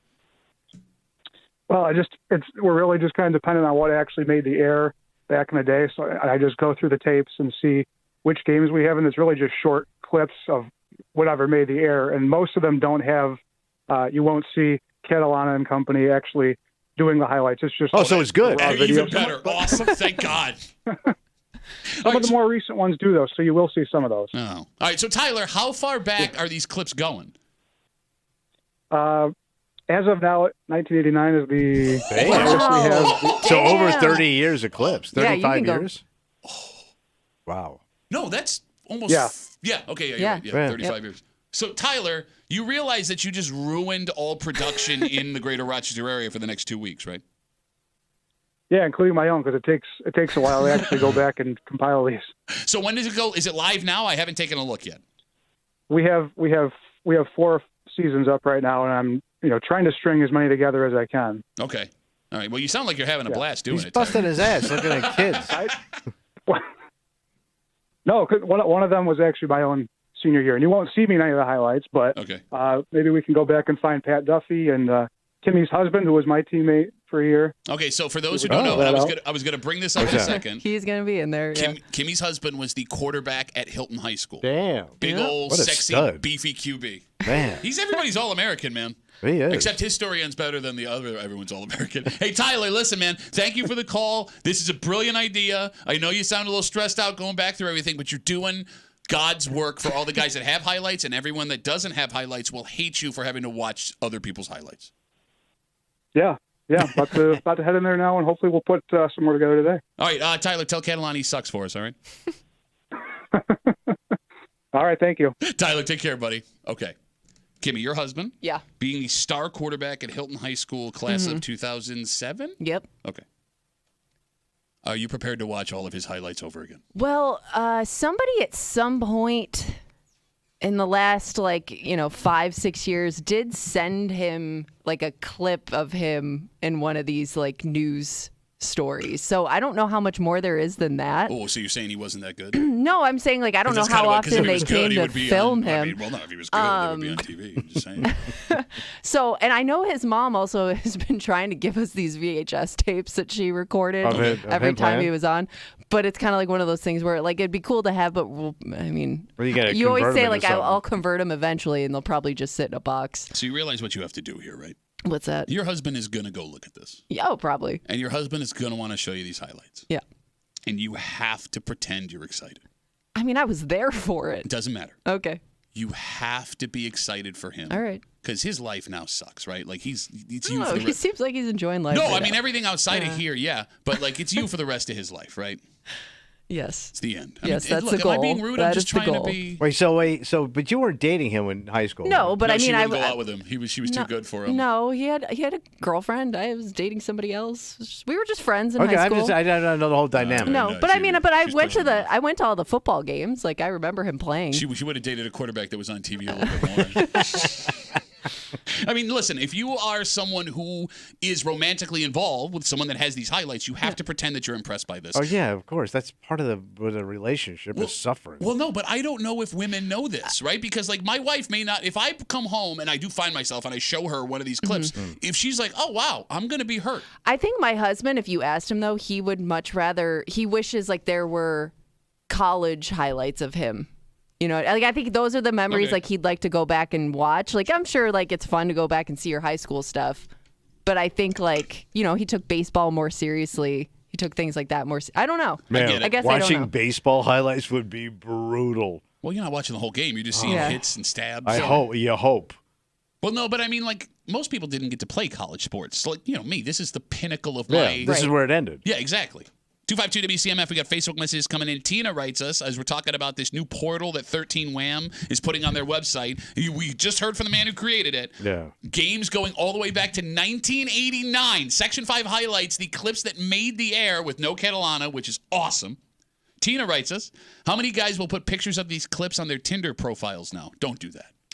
No. But your high school you don't want picture? people to think they're looking at a high school student. No, but Kimmy, guys are that dumb. You think? Yes. You don't think a guy you remember back in the day, when I was in high school, that we had the half jerseys, right? And there were those kids that had abs and they would roll the shirt up and they had the sweatbands on their biceps just to make their biceps look bigger. But do you look back on that and think you look cool, or do you just think you look like a kid? Okay, I did see a picture of myself 2 years ago. in my football stuff. Yeah. And I look pretty damn cool. But I was big. I've seen that picture. No, it wasn't that picture. That picture's a joke. There's a picture of me like. That picture's a joke. That picture's a joke. There's a picture of me like all excited running towards the sideline, and I'm all like, wow, that was pretty cool. Yeah, that should not be on a dating site. I don't know. That's not going to help. It might do it for some ladies. It couldn't. I think it might. Though. Yeah. Some creepy ass Tina showing up at your door. I had a neck roll too. You know what those were? Neck roll. So it was like they thought that it helped prevent like that it almost looked like one of those floaties around your neck. Yeah. But like I put the jersey over my neck roll to make me look bigger. I looked like a monster. Don't mess with me! I'll kick your ass! See, I'm getting juiced up. Now I gotta go look at this maybe there's a market for it. 252 WCMF. I wish I could wear a neck roll to work. It makes you feel so much tougher. You did when you were 300 pounds. 252 WCMF. Let's take one more call. Let's talk to Frank. Hey, Frankie, how are you, brother? Good, brother. Hey, I went to school at Aquinas from 74 to 78, so the only films there was were the parents with those Kodak recorders. We played at Holiday Stadium before it was tore down. Mm-hmm. It was great 4 years of football, I tell you. It was each year, all the classes, they finished in the top, or, the states and stuff like that. They were very good teams. I don't know. They wouldn't have films that far back. So, like, the TV stations never came out? Really good there were some really good, all-star players back in the day. My friend Jimmy Heil, he talked me into playing freshman ball, and when you go there, the first guy you meet is this drill sergeant. It turns out he's the dean, Jerry Maguire. No relation to the guy that, from the movie. But the first guy you meet, you haven't even gone to the school yet. It's like the first week of August, and it's 100 degrees, and you're wearing all this equipment. But my buddy Jimmy, he was so good, a middle linebacker. The coach for the varsity saw him and said, "I want that kid now." So he moved right up to varsity his freshman year, and he was freshman player of the year type of thing. Well, Frank, we had a good class. That's awesome, Frankie. Well, thanks for the call, buddy. I hope one day you get to watch back. No problem. Take care. What you just heard will be every. It's a perfect example. Yes. Because look, I mean, I can't sit here. That's my buddy Jimmy. Exactly. Yes. He talked me into playing freshman year. And I can't sit here and make fun of Frank because I remembered a picture of me in a neck roll, and now I'm ready to go. Let's go outside. Do some Oklahoma drills. Oh God, that's a nightmare. All right, let's take a break. This is the newest food to overtake the greater Rochester area, and how it took this long to come up with something this simple. There will be no better food than this. I can't wait to hear. It's over. It's done. I'm looking for a new food. You ready? Yeah. We'll tell you about it next here in the break room on 96.5 WCMF.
It's official. Whatever. We've now found the greatest food that's ever been invented. Oh, wow. It is going to be exclusive here to Rochester, at least for now. And Kimmy, I'm furious that it's so simple that we didn't come up with this first. If this exists anywhere else, I've never heard of it. You're hanging out in the break room. Rochester's Classic Rock 96.5, WCMF, Where They Whining, coming up in just a little while. Ooh, Sit boy. tight. But before we get there, we have to tell you about a man named Dan. What did Danny do? Danny Murphy has been into food and cooking his whole life, according to a story on News 8. Yeah. And he has a new food truck. Oh. That is chasing a childhood dream. The food truck is called Mad Potatoes. All right. What they mad about? Well, Danny tells the story of a conversation he had with his aunt when he was like 8 years old. And he had this idea for a baked potato that you could eat like a burrito. Well, wait. Just a hot potato. Well, no. Because if you put like a baked potato with stuff on top of it, you take a bite, all the stuff's going to fall out. And you're going to burn your hand. Exactly. So how do you eat it? Well, Danny has figured it out. He invented what's called the Spud Rocket. It sounds dirty, but okay. Let they close that place down. It's a russet potato. Russet? They hollow out the middle of it. So they bore a hole through it. You got it. They batter it, they fry it, and then you stuff it with anything you can imagine. You stuff the hole? You got it. And then you eat the whole potato? Yes, you do. So, for example, there will be a buffalo chicken option, Philly cheesesteak option, a chicken French option, a Cajun spud, and they say there will also be a veggie option. So the whole potato is still there. It's like a cone. But it's hollowed out. Yep. And then he stuffs it. Okay, so I'm looking at it. I'm looking at a picture of one. If you didn't know any better, it's wrapped in foil. You'd think it's a gyro, but it's a fried potato with stuff jammed in the middle. And this is deep fried, you said? Yeah. Oh my God. I don't. Oh my God. I mean, it sounds good. It sounds hard to eat. No, it doesn't. You do this. Ready? No, Watch I think me. they make it so it is easy to hold and walk with. And yeah, it's a potato. potato. How would you eat it though? I can't see you. Yeah, get in the camera. No, it's on my OnlyFans account later. I've never wanted anything more in my life. A stuffed potato. Tommy. All right. Why wouldn't you? I guess. Why wouldn't you? No, go ahead, stupid. Keep talking. Well, you just cut it in half and just pile the stuff on top of the potato, but I guess you couldn't eat it with your hand. No, you couldn't do that, and you can't because like deep frying it this way, it deep fries it all the way through. Like everything's gonna be crispy. It's got to be hotter than a mofo, man. Okay, just give it a second. Let it calm down. That's your problem. It's hot food. Well, you go like burn your mouth. Oh wow! And as a fat guy, I can't tell me how many times I burnt my mouth because I had to eat it now. I'll eat through it, man. I don't care. I don't care. And here's the thing: I won't even learn my lesson because if I I'm have a blister telling you. forming, I'll go buy another one and do it again. Yeah. You know, just when you think you've done all you could do with potatoes. Yeah.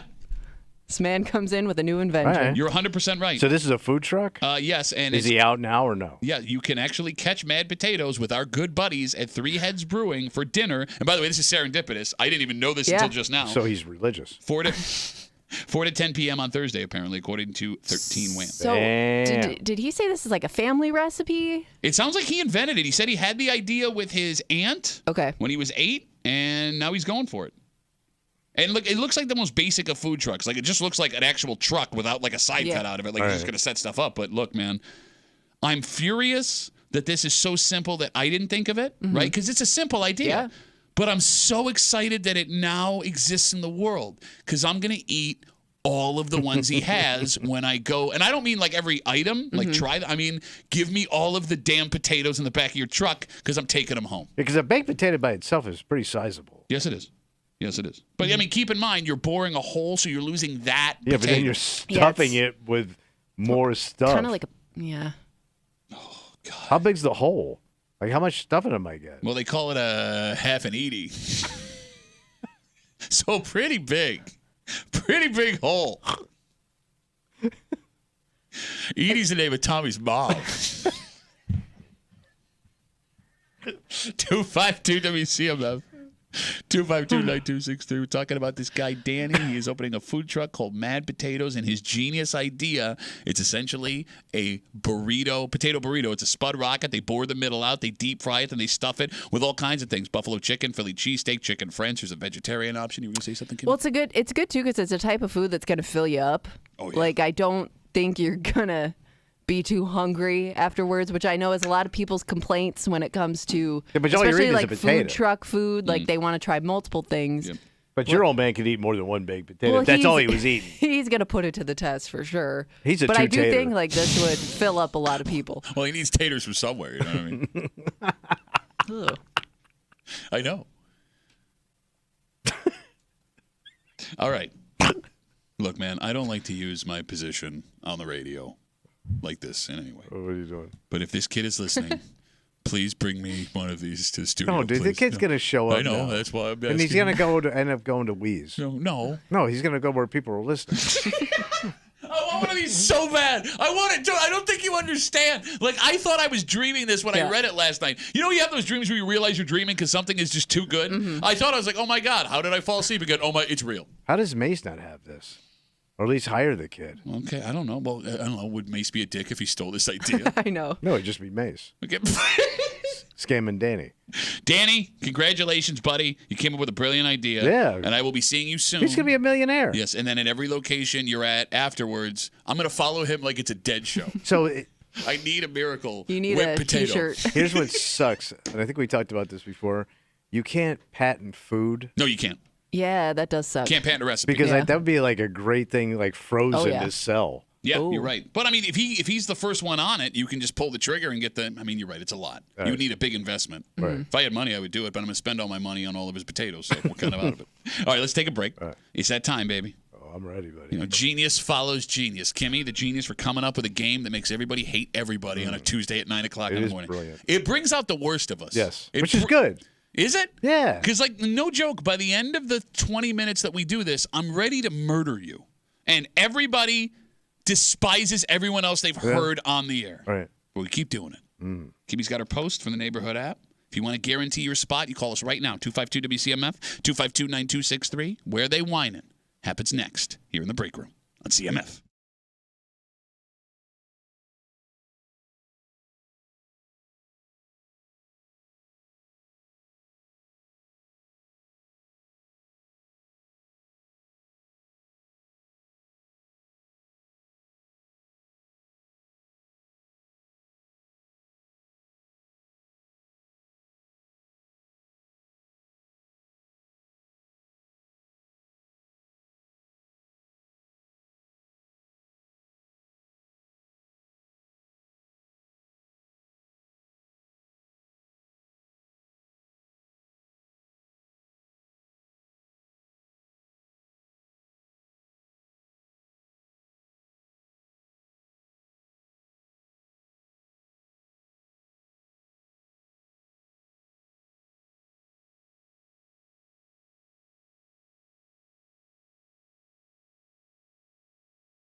All right, today's the day, baby. What happened? We train all week long, sweat and grind and dink just to get to Tuesday. You know it. So we can figure out where they whining.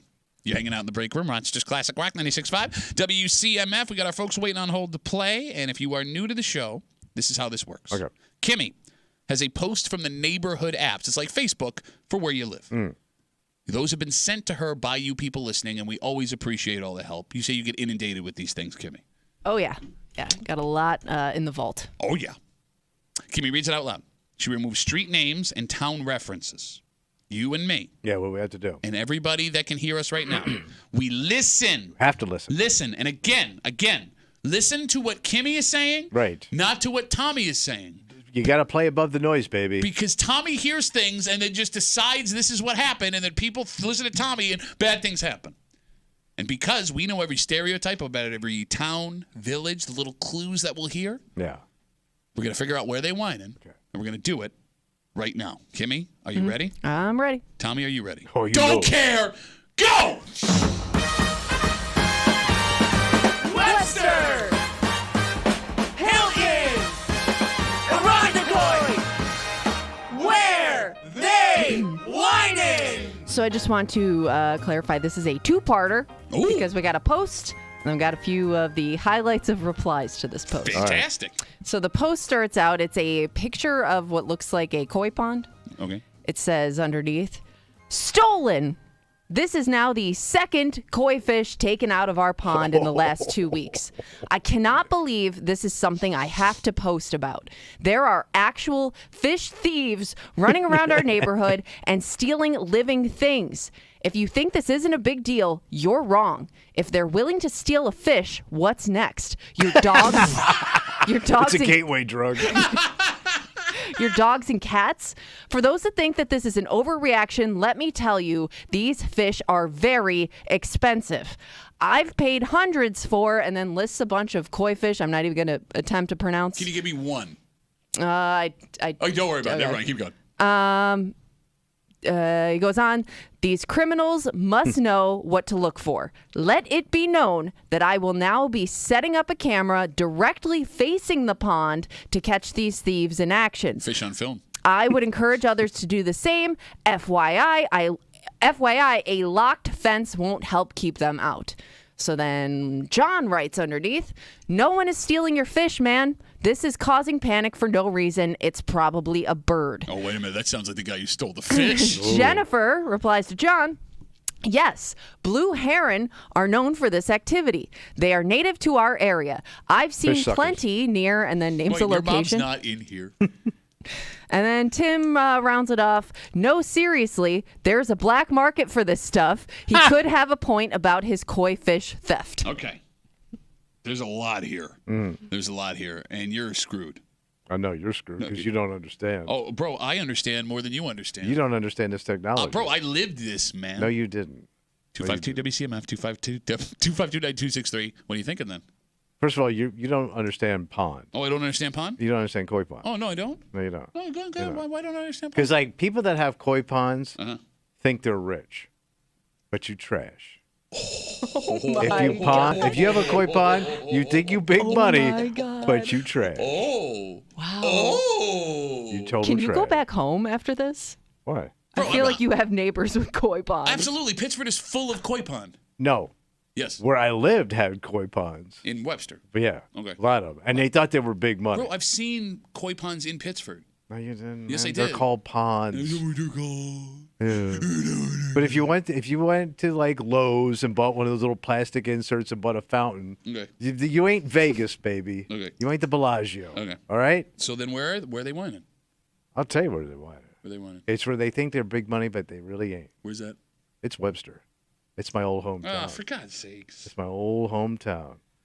You can God's sake me all you want. I got 3 stars. Thank you, God's sake. You keep falling backwards, you know, like an idiot. You don't use any logic. Well, what are you falling into? You can't hit. Okay, well, again, you've At least I fall down and hit. You've never won. You fall down and you still got that face. You've never won not picking first, and that's a fact. Oh, is that what it is? No, again. And then you die. You die. You die if you don't get that shot. You got a koi pond and you trash. So let me I got a koi pond, man. Let me school you on koi pond. You said koi pond trash, not him. He That doesn't would be even a know. great name for a band. What, Koi pond trash. Well, koi trash, thank you. No, like he's so stupid he doesn't even know what take he has and what I have. You heard him argue against points he's made 2 minutes later in the show. Let me school you on koi ponds, bro. So, What do you know about a koi pond? you want to know what I know about a koi pond? Come back with me. Yeah. All the way back to 2012. What happened? When a young Irishman and his Jamaican wife bought their first home. Yeah. Out in the town of Henrietta. Yeah. We bought the home from a family that had a koi pond. Problem was, it was the middle of February when we bought that home. And fun fact, you cannot move koi in the wintertime. They will die. So for 4 months, we had a koi pond on the side of our house until the people that owned the koi that bought the house from us came and collected the koi and took the koi pond out of the house because I wanted no part of that. So what point are you trying to make? The point is this. You don't know anything about koi ponds. You backed into one and they took it. Well, if you would let me What does that make you an expert? Let me, if I could explain. I'm listening. Okay, good. If you would shut your mouth You and guys are listen. really angry about this. God gave you 2 ears. Japanese people removed their pond. Okay, that's it. So I live in Henrietta, which has a large Asian population. And there are also a ton of koi ponds because koi ponds... It's part of their heritage. Yes, a religious, cultural, some kind Yes, of that I get. significance. Okay, so odds are the koi pond is in a town that has a larger Asian population. Bro, ain't no Asian to it. These are people that went to Lowe's and bought the crap because they think they're cool. You're getting awfully scared for a guy who made several valid, logical How points. many Asian people you think we got in this town? Oh, I'll tell that you. have ponds. Okay, so in my... That are ponded Asians. In my... Ponded Yes, Asians? licensed ponded Asians. So I don't know if it's RIT.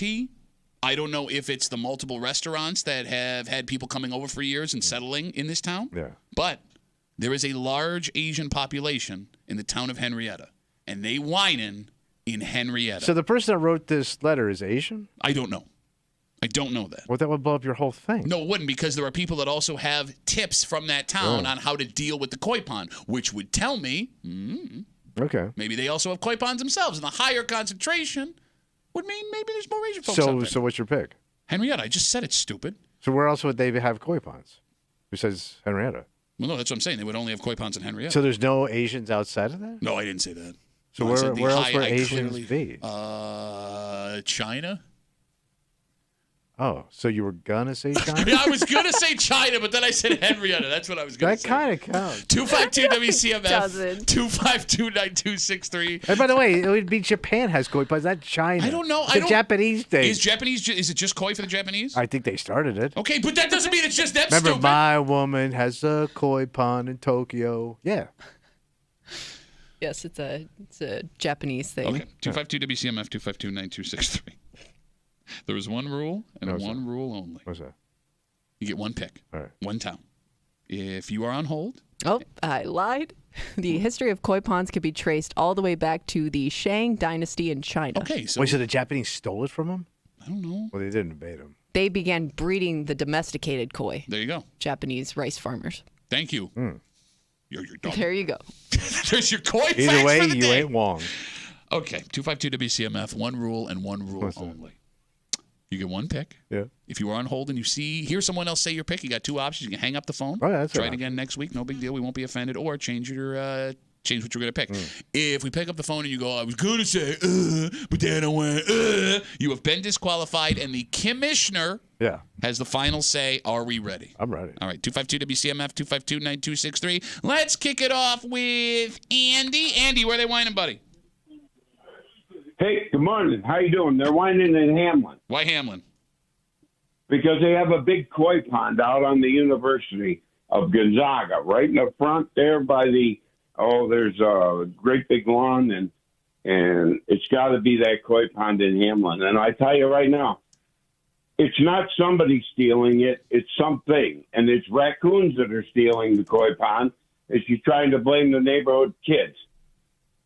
And Andy came in hot there, buddy. We got you for Hamlin. Thanks for the call. I appreciate Wait, it. so these raccoons are grabbing these koi and going on the black market and flipping them? Can you believe that? Wow. They say they're very smart animals. Oh, yeah. They look like bandits. So I used to think Andy was like having fun with us when he would say that stuff. Now I'm concerned that something's wrong with Andy. Yeah, I'm sure. I'm just saying, if you know Andy, There's maybe a lot check in going on on. him. I mean, he came with reasons, I guess, right? 252 WCMF. Let's refresh with a lady pick. Those always seem to get us Oh, back good on lady track. Christine's on CMF. Hey, Christine, where are they whining? How you doing, Pat? You better from last week, by the way? I just want to make sure you're okay. Oh, this is Christine, who got lucky one time and then decided to call back and go, well, you I called just her want to make sure you're stupid. okay. It was stupid. Christine? Yeah, you did call it stupid. I still think and it's I'm not stupid. guaranteeing. Okay, and I think your pick is stupid, too. I'm not claiming I'm going to win this week. So So I'm then just why gonna would you say, call? I'm just here to take up time. I'm Christine. She's You are so angry from last week. I'm sorry. Boy. See, here's the thing. Tommy would love to be on your side, but he's losing it for you too, man. I can see the look on his face. He's about to jump on my side, which never happens on Where They Whining. Christine, where they whining? Well, around Coit. Why you on Coit? Because there's a lot of, I don't even know why I'm explaining it because you'll tell me it's stupid. But there's very stupid.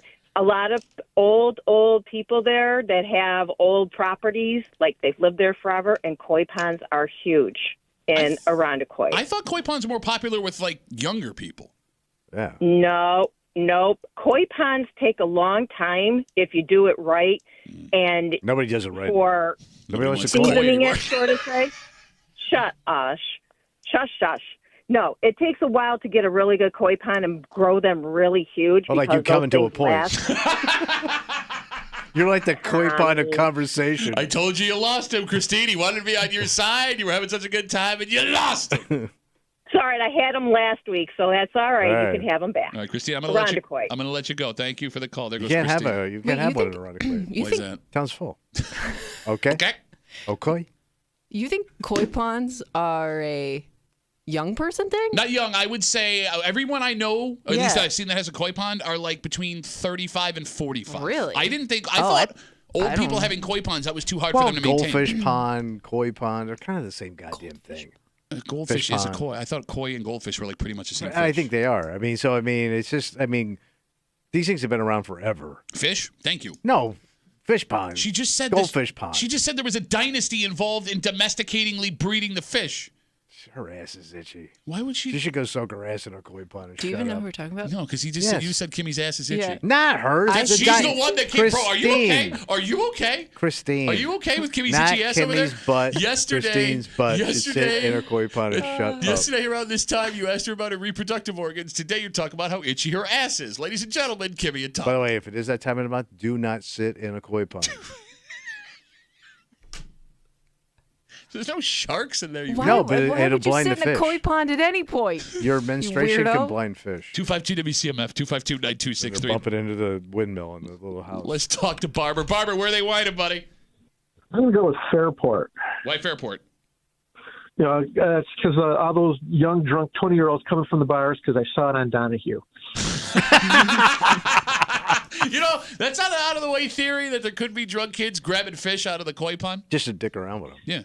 Well, I like two of the other people. You know, I like the concept that it could be raccoons and all that. But I think young 20-year-olds drunk, perfect prank to do when you're coming home. okay, Barbara, thanks for the call, buddy. We got you for Fairport, excuse me. You know, if we're going to talk category strategy here, and I see you guys on hold. Give me 1 sec before we'll get one more before we read the post over again. One of the theories from the post is that it was a heron, a blue heron. Yeah, the bird came and ate. How far away from water do herons go? Because if it's not a thief and it's an actual bird, it would have to be a town and at least a neighborhood in a town that is close to water. Well, most of these towns are pretty close to some body of water, right? A pond or a lake. Well, but do herons live on ponds or do they live on bigger bodies of water? I thought they just looked for water. Well, no, thank you. But I'm saying, like, you're not going to have a heron living in your backyard because you have a koi pond. True. Right? So, like, how... They probably smell that fish, though, and they go for it. Well, no, because then they would have been all over your mom's house. Help! Help! There's like 5 herons chasing her. Help! 252 WCMF 252-9268. We'll take one more call before we go back to reread for everyone that's joining us here. Let's talk to Cody. Cody, where they whining, buddy? They are whining in Hilton. Why Hilton? So I'm using a lot of the logic that has already been brought up before. Okay. But the main piece that people are missing is actually what you just said. And that I do think it's probably a bird. And it's probably got to be more remote than the city. So that's why I don't think your pick, Duffy, is. I think you're on the right track, but not exactly. Okay. I think it's got to be closer to the Lakewood area. So I'm saying Hilton. Okay. Plus, a lot of people in Hilton, for whatever reason, have fences around their yards. Okay. Kimmy, is that true? Being a Hilton resident, a born and bred Hiltonite? I don't know if it's any more than anywhere else, but there are fences in Hilton. Well, no, I mean, they say that Hilton is the fence capital of Rochester. I did not know that. Yeah, no, I just found I guess out from there's like Cody. a lot of new builds out that way, so people probably put fences in to, give themselves some privacy. All right, I'm going to throw something out there. Throw it out. I don't think of Hilton as Koi Town because they have things that they're busy doing. They don't have the free time to do koi. They're too busy. Yeah, well, I mean, like that's most towns. No, but there's like farm Doing folks. what? What? You're in Hilton. What could you possibly be doing? So you're saying people in Hilton are lazy, Cody? That's what you're saying. I'm not saying they're lazy. I'm saying they have nothing to do. No, I mean, there's a lot of outdoorsy folks in Hilton. They think they're big money. Well, they like to go hunting. Some folks have like growing that they do. I don't know. Like koi pond seems to me. It's like outdoorsy. You're going to be outdoors taking care of your koi pond. No, like koi pond to me is like I don't have enough room to like grow stuff I want to do. I don't know how to shoot a deer, but I would like to make my house look a little bit fancier. So it's not like rugged outdoorsy guy has a koi No, pond. it's not rugged outdoorsy, See, but it is outdoorsy. It's sissy outdoorsy. The logic you're using right now is the logic I would use to dispute the previous pick. I don't want to say the town name to get disqualified, but the previous pick that's just to the west of Hilton. Okay. Well, you're saying it's not that, or are you saying it could be that? Not. Okay. You could say what you don't think it is. No, that's stupid because You say it all the time. You tell people why it's not that all the time. These guys bring up like 5 town names at once when they're guessing, but I'm not going to fall into that trap. God, see, I tried to give Cody a chance. I hate Cody so much. I want to like Cody. Cody sucks. Cody, thank you for the call, buddy. We got you for Hilton. There goes. That was the worst guess of the day. Yeah. Hilton. And I don't picture like country guy doing a pond. Like well, that. I mean, hold on. You can be surprised. There are a lot of man-made ponds in Hilton. Yeah, but they have to be castable. No. Practice. Would you think of my dad as a gardener? I don't think of him as a father. My dad had a big ass garden in our backyard in Gates. But would he be a koi pond? No, but what I'm saying is, I think that when it comes to folks looking for peace, okay, sometimes a diversion. Yeah, that peace can come from strange places. My father was growing corn and tomatoes and zucchini, and look at him. He's never had corn zucchini. The only corn he's ever had was in bread, and it was like 5 loaves at once. All right, 252 WCMF 252-9263. Kimmy, can we get a reread for the folks that are just joining us? Sure can. Thank you. The post it's a picture of a pond, a koi pond. Okay. Then underneath it says, "Stolen. This is now the second koi fish taken out of our pond in the last 2 weeks. I cannot believe this is something I have to post about. There are actual fish thieves running around our neighborhood and stealing living things. If you think this isn't a big deal, you're wrong. If they're willing to steal a fish, what's next? Your dogs and cats?" For those that think that this is an overreaction, let me tell you, these fish are very expensive. I've paid hundreds for, then lists a bunch of types of koi fish. These criminals must know what to look for. Let it be known that I will now be setting up a camera directly facing the pond to catch these thieves in action. I would encourage others to do the same. FYI, a locked fence won't keep them out. And then John writes underneath, "No one is stealing your fish, man. This is causing panic for no reason. It's probably a bird." Jennifer writes, "Yes, blue heron are known for this activity. They're native to our area. I've seen plenty near," and then gives a location. Tim writes under that, "No, seriously, there's a black market for this stuff. He could have a point about his koi fish theft." 252 WCMF 252-9263. Tommy's in Webster because when he lived in Webster 20 years ago, they had koi ponds. I'm in Henrietta because I'm going with Asian population angle. Right. And Andy is in Hamlin, and we think maybe someone should check in on Andy. Christine's at Irondequoit. She came up and was just blah, blah, blah, blah, blah. Barbara's out in Fairport. He's got drunk kids leaving the Fairport bars, stealing koi ponds out of people's, or stealing koi out of their ponds. Cody is in Hilton, and he said a whole bunch of stuff as the reason why. As Kimmy is answering phones there for a sec. I don't think you understand how expensive these fish can get. I know. They're, what, $100? No, I How thought... about you can buy just a freaking goldfish. Nobody knows the difference. What are they, blessed? I think that, I think there is some religious significance to it. I could be You better wrong. pay for that? Well, I don't know. But no, I was told the reason they were coming to get the koi out of the pond when we bought our house was because they were worth thousands of dollars. Come on. That's what I was told. I don't know. So what's the difference between a koi fish and a goldfish? Because they look the same goddamn fish. One's a little more quiet. Koi, if you will. Oh, I'm sorry. We don't do jokes on this show. Are you done? 252 WCMF. Kimmy, can you look up what a full-grown koi would cost us? I'm telling you, there are a ton of different types. Like, I don't know if there's a standard koi fish. No, you straight up uncut koi? Yeah. All right, 252 WCMF. Let's talk to Mike. Mike, where are they whining, buddy? Oh, Fairport all day long. Oh, I'm sorry. What'd you say? Fairport. No! Barber picked Fairport. Mike, you have disqualified yourself. I do got a funny story. Okay, So, sure. Go ahead. A couple of years ago, my girlfriend wanted a little pond in the backyard. So we put in this little, literally, it holds about 50 gallons of water, fountain, all that kind of stuff. So I said to and I had one carnival fish that will not die that my kids got when they were little. This thing's about 15 years old. No, you've had it since for 15 years? It won't, she won't let me kill it.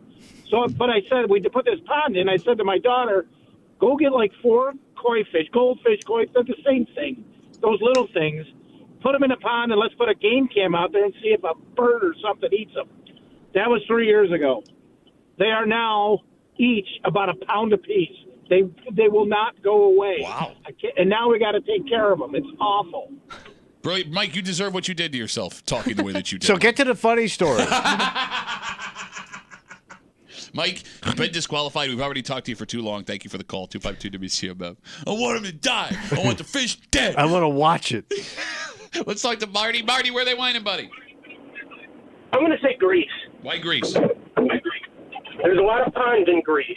Not even residential homes. I'm talking like the senior living community on Long Pond there, and even just in general. There's a lot of ponds in Greece. Okay, and it would back up the blue heron theory, right? Coming out the water? Yeah, because, I mean, Long Pond is out there, and there's a ton of herons off of Long Pond, right? All right, Marty, I don't hate it. I think it's wrong, but I don't hate the logic. Thank you for the call. I appreciate it. 252 WCMF. Let's whip as many as we can real quick here. Let's talk to Tyler. Tyler, where are they whining, buddy?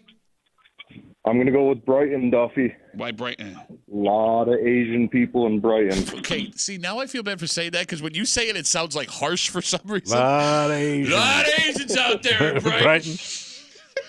Yeah, he's right, because when I drive through Brighton on Saturday, I see a lot of them walking to Temple. And there's a lot of people that like to talk about how much money they spend on pointless things in Brighton. It's a lot of Tommy Muleys is what you're saying. A lot of Tommy Muley. Thanks, Tyler. We got you for Brighton, 252 WCMF. I ran into Tony Yama Goldberg over there going to Temple with his koi pond. Brighton. Well, look, I understand they've got a lot of Chinese restaurants. Yes, they do. I mean, for a reason. They got 2. Well, no, but they're prominent Chinese They restaurants. are. They are. They are. Listen, they got the best one in town. I agree. Chen Garden. 252 WCMF, 252-9263. Let's talk to Steve. Steve, where are they whining, buddy?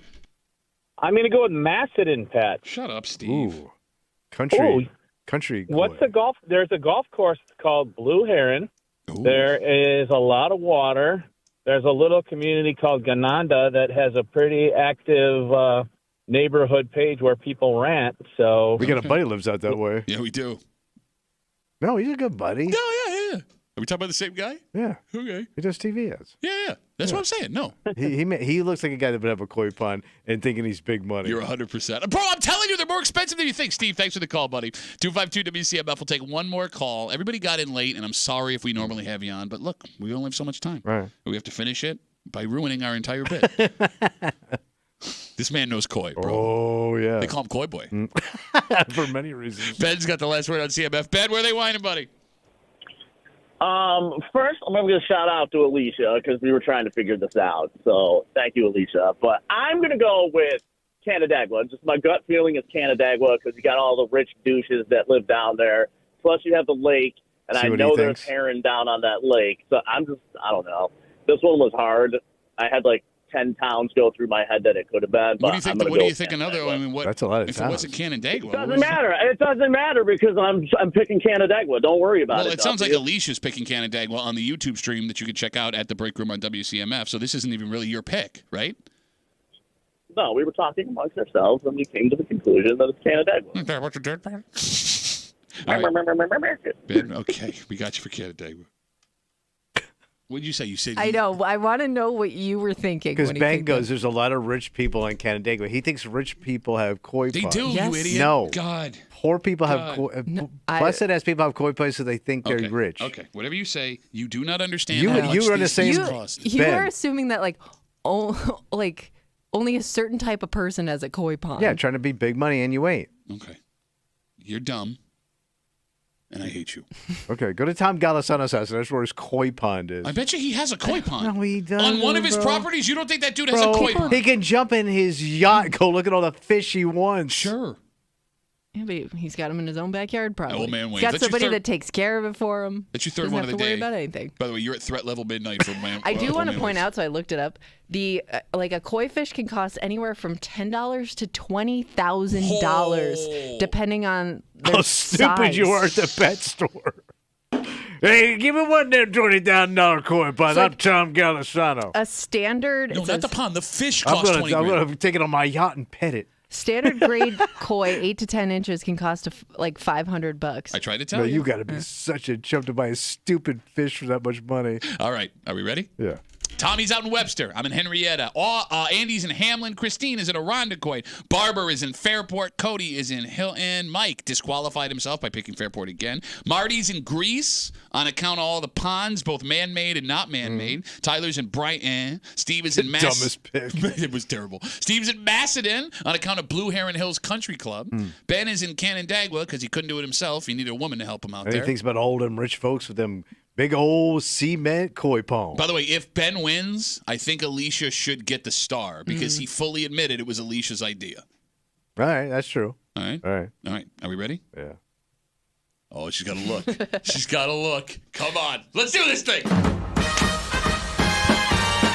Spencer Oh, Board! something happened, Tommy. It did. Something happened. Henrietta! Come on. Where they Don't fall for the smile. whining! You Her husband did. guys, you did it again. Oh, no. You No. beat up somebody that won. I? No, I think, Tommy, you were worse this time. Ah. Wait. Because you crept all over the winner. Well, that was everybody. Because this week, they won Oh, no. Brighton. in Brighton. Oh, my God. Brighton. Yeah, damn. So well, that would then tell us, based on how nice Brighton is, that people with money have koi pond. Maybe not the Asians that we thought. The Asians going to temple. I mean, I feel like you can inherit a koi pond. You know what I mean? Well, Like Pat those things kinda stick did when you around a bought the long house. time. No, they wanted it. I'm Yeah. telling you. Like Yeah. everyone I know that bought a house with a koi pond, the people wanted to take the pond with them. Or they wanted the fish at least. Yeah. And then what am I going to put in a big thing of water? Potatoes? Ooh. Outdoor potato boiler. All right, congratulations, Tyler. It's Brighton. You did it literally this week. said after you listened to that was the worst pick. Well, yeah, because I mean, it's a very Jewish community. Yeah. But, I mean, you don't have Anybody can my have a koi theory. pond. And you were talking about how the Asian population would have these koi ponds. Well, I was just throwing I out a don't see a theory lot of 'cause Asians walking around bright. I was throwing out a theory based on what I see where I live, where there's a lot of Asian folks in the neighborhoods Yeah. around me and in my neighborhood that have Right. koi ponds. I don't know anything about koi ponds. I know. I don't either. So I guess But I now cruise I through do. Brighton all the time. well, where would you see a koi pond if it's in someone's backyard or the side of the house? I don't see a lot of Asian people. Oh my God! Did you not hear what I just said? That doesn't matter. Stuck in his head now. Doesn't matter. No, he put it there. Just threw a theory out there. But it's stuck. You had a good theory. Give yourself some credit. No, I didn't because we lost. We lost. Tyler, congratulations. Your name is on the board now. Okay, great. Let's take a break. Yeah. 4 in 10 people won't do this in the shower, which is totally normal. Oh, how gross is this? See, here's what I don't get. What I are don't- you not doing in the show that you should be doing? I don't know if you're someone who does this Bro, religiously. I scrub up. Everything? Everything. I go deep, bro. 2-knuckle. Next in the break room on CMF.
I didn't think people did this in the shower.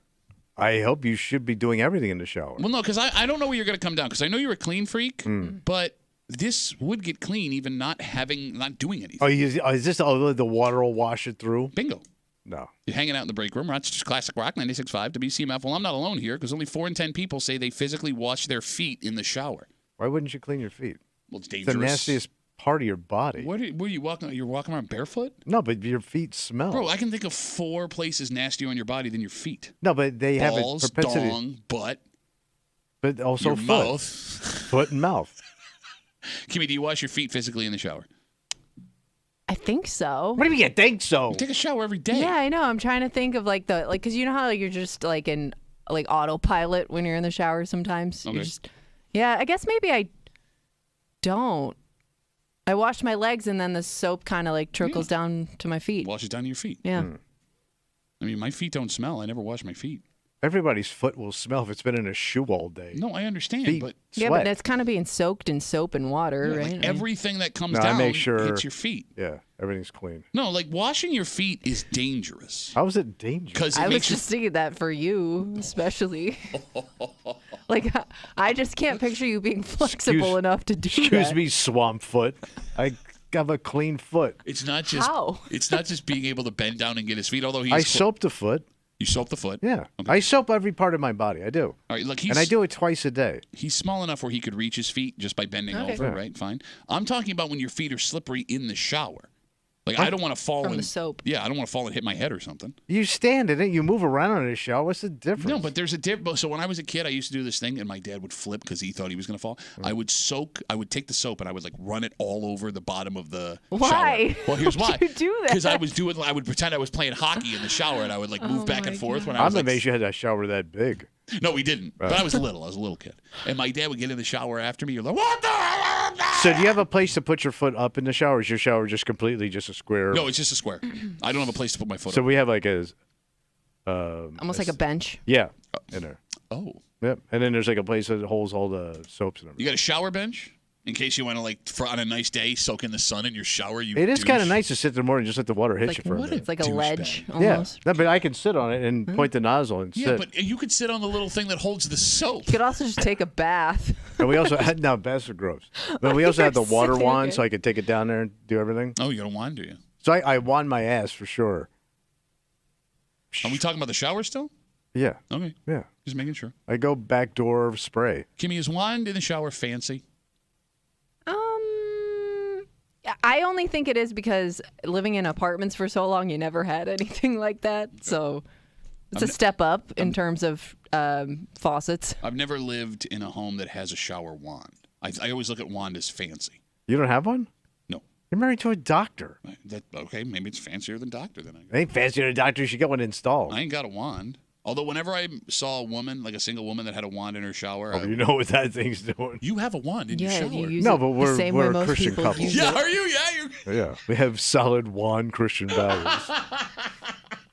Yeah, I clean my feet. Okay, that's weird. No, it's not. You should I talk to a would think it's just podiatrist. like Go to a podiatrist. You're gonna get jungle foot.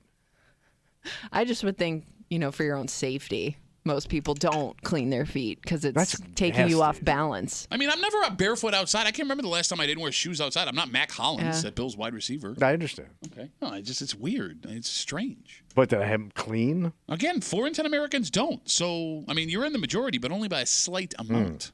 All right. Something to think about, man. All right. And again, we worry about you. If you fall in the shower, it's over.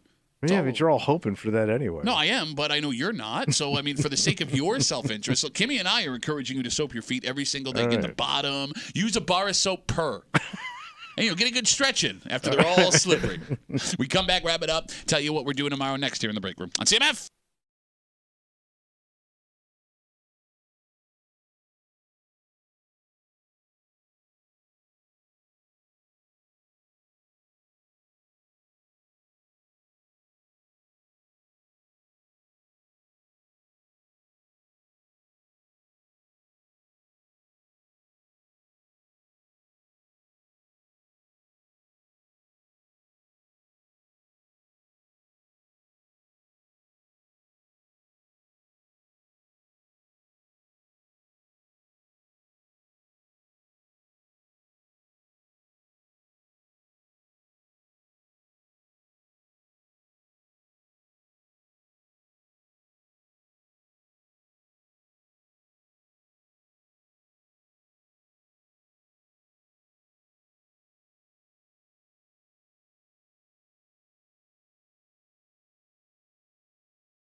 Hey, it's going to be Rabberoo. The old Tuesday Rabberoozy. For a Tuesday Break Room CMF that makes tomorrow Wednesday. You know what that means. We get a little hate on. That's right. Hate Mail of the Week coming at you. We have a unique Hate Mail of the Week. What's that? Well, normally the letters that we get are in reference to something we've talked about on the air, right? Like something that people are upset with.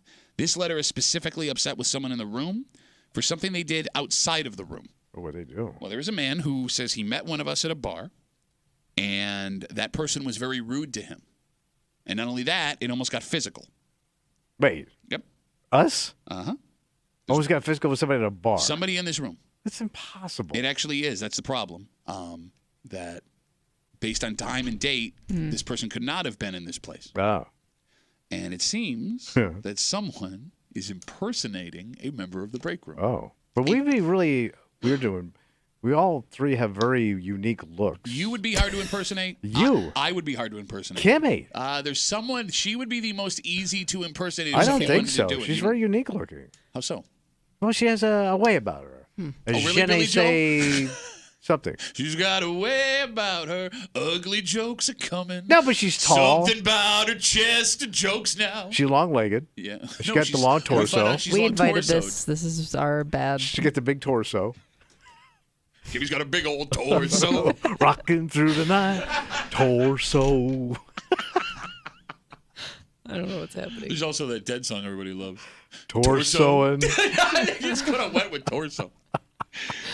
So we will tell you who is upset at one of us because somebody may have been impersonating a member of the break room. Bro, First I've heard of this. Wait till you read the letter. It's great. We'll get to it tomorrow here in the break room on CMF. Not to mention, we have your chance at your share of $100,000. $100,000. That's coming up anytime you want it. It's on the Odyssey app. Download it, log in, listen to CMF on the app for 1 hour each weekday. Get your daily entry for your chance of your share of $100,000 in this national contest. Good luck from your friends on CMF. For Kimmy, who's all torso, baby. Why did that sound so wrong? Yeah, I regretted it as soon as I finished saying it. Uh-huh. I'd like to apologize to everyone that was listening. For Tommy Boulay, who dreams to one day have a normal boy's torso. Also weird sounding. He has a weird looking torso. Look at the man. It's standard for my size. No, you're all chest, bro. Just chesty torso. He's got a big old chest. Chest. We're done. All right. My name's Pat Duffy. We'll try again tomorrow, 6 a.m. here in the break room on 96.5 WCMF.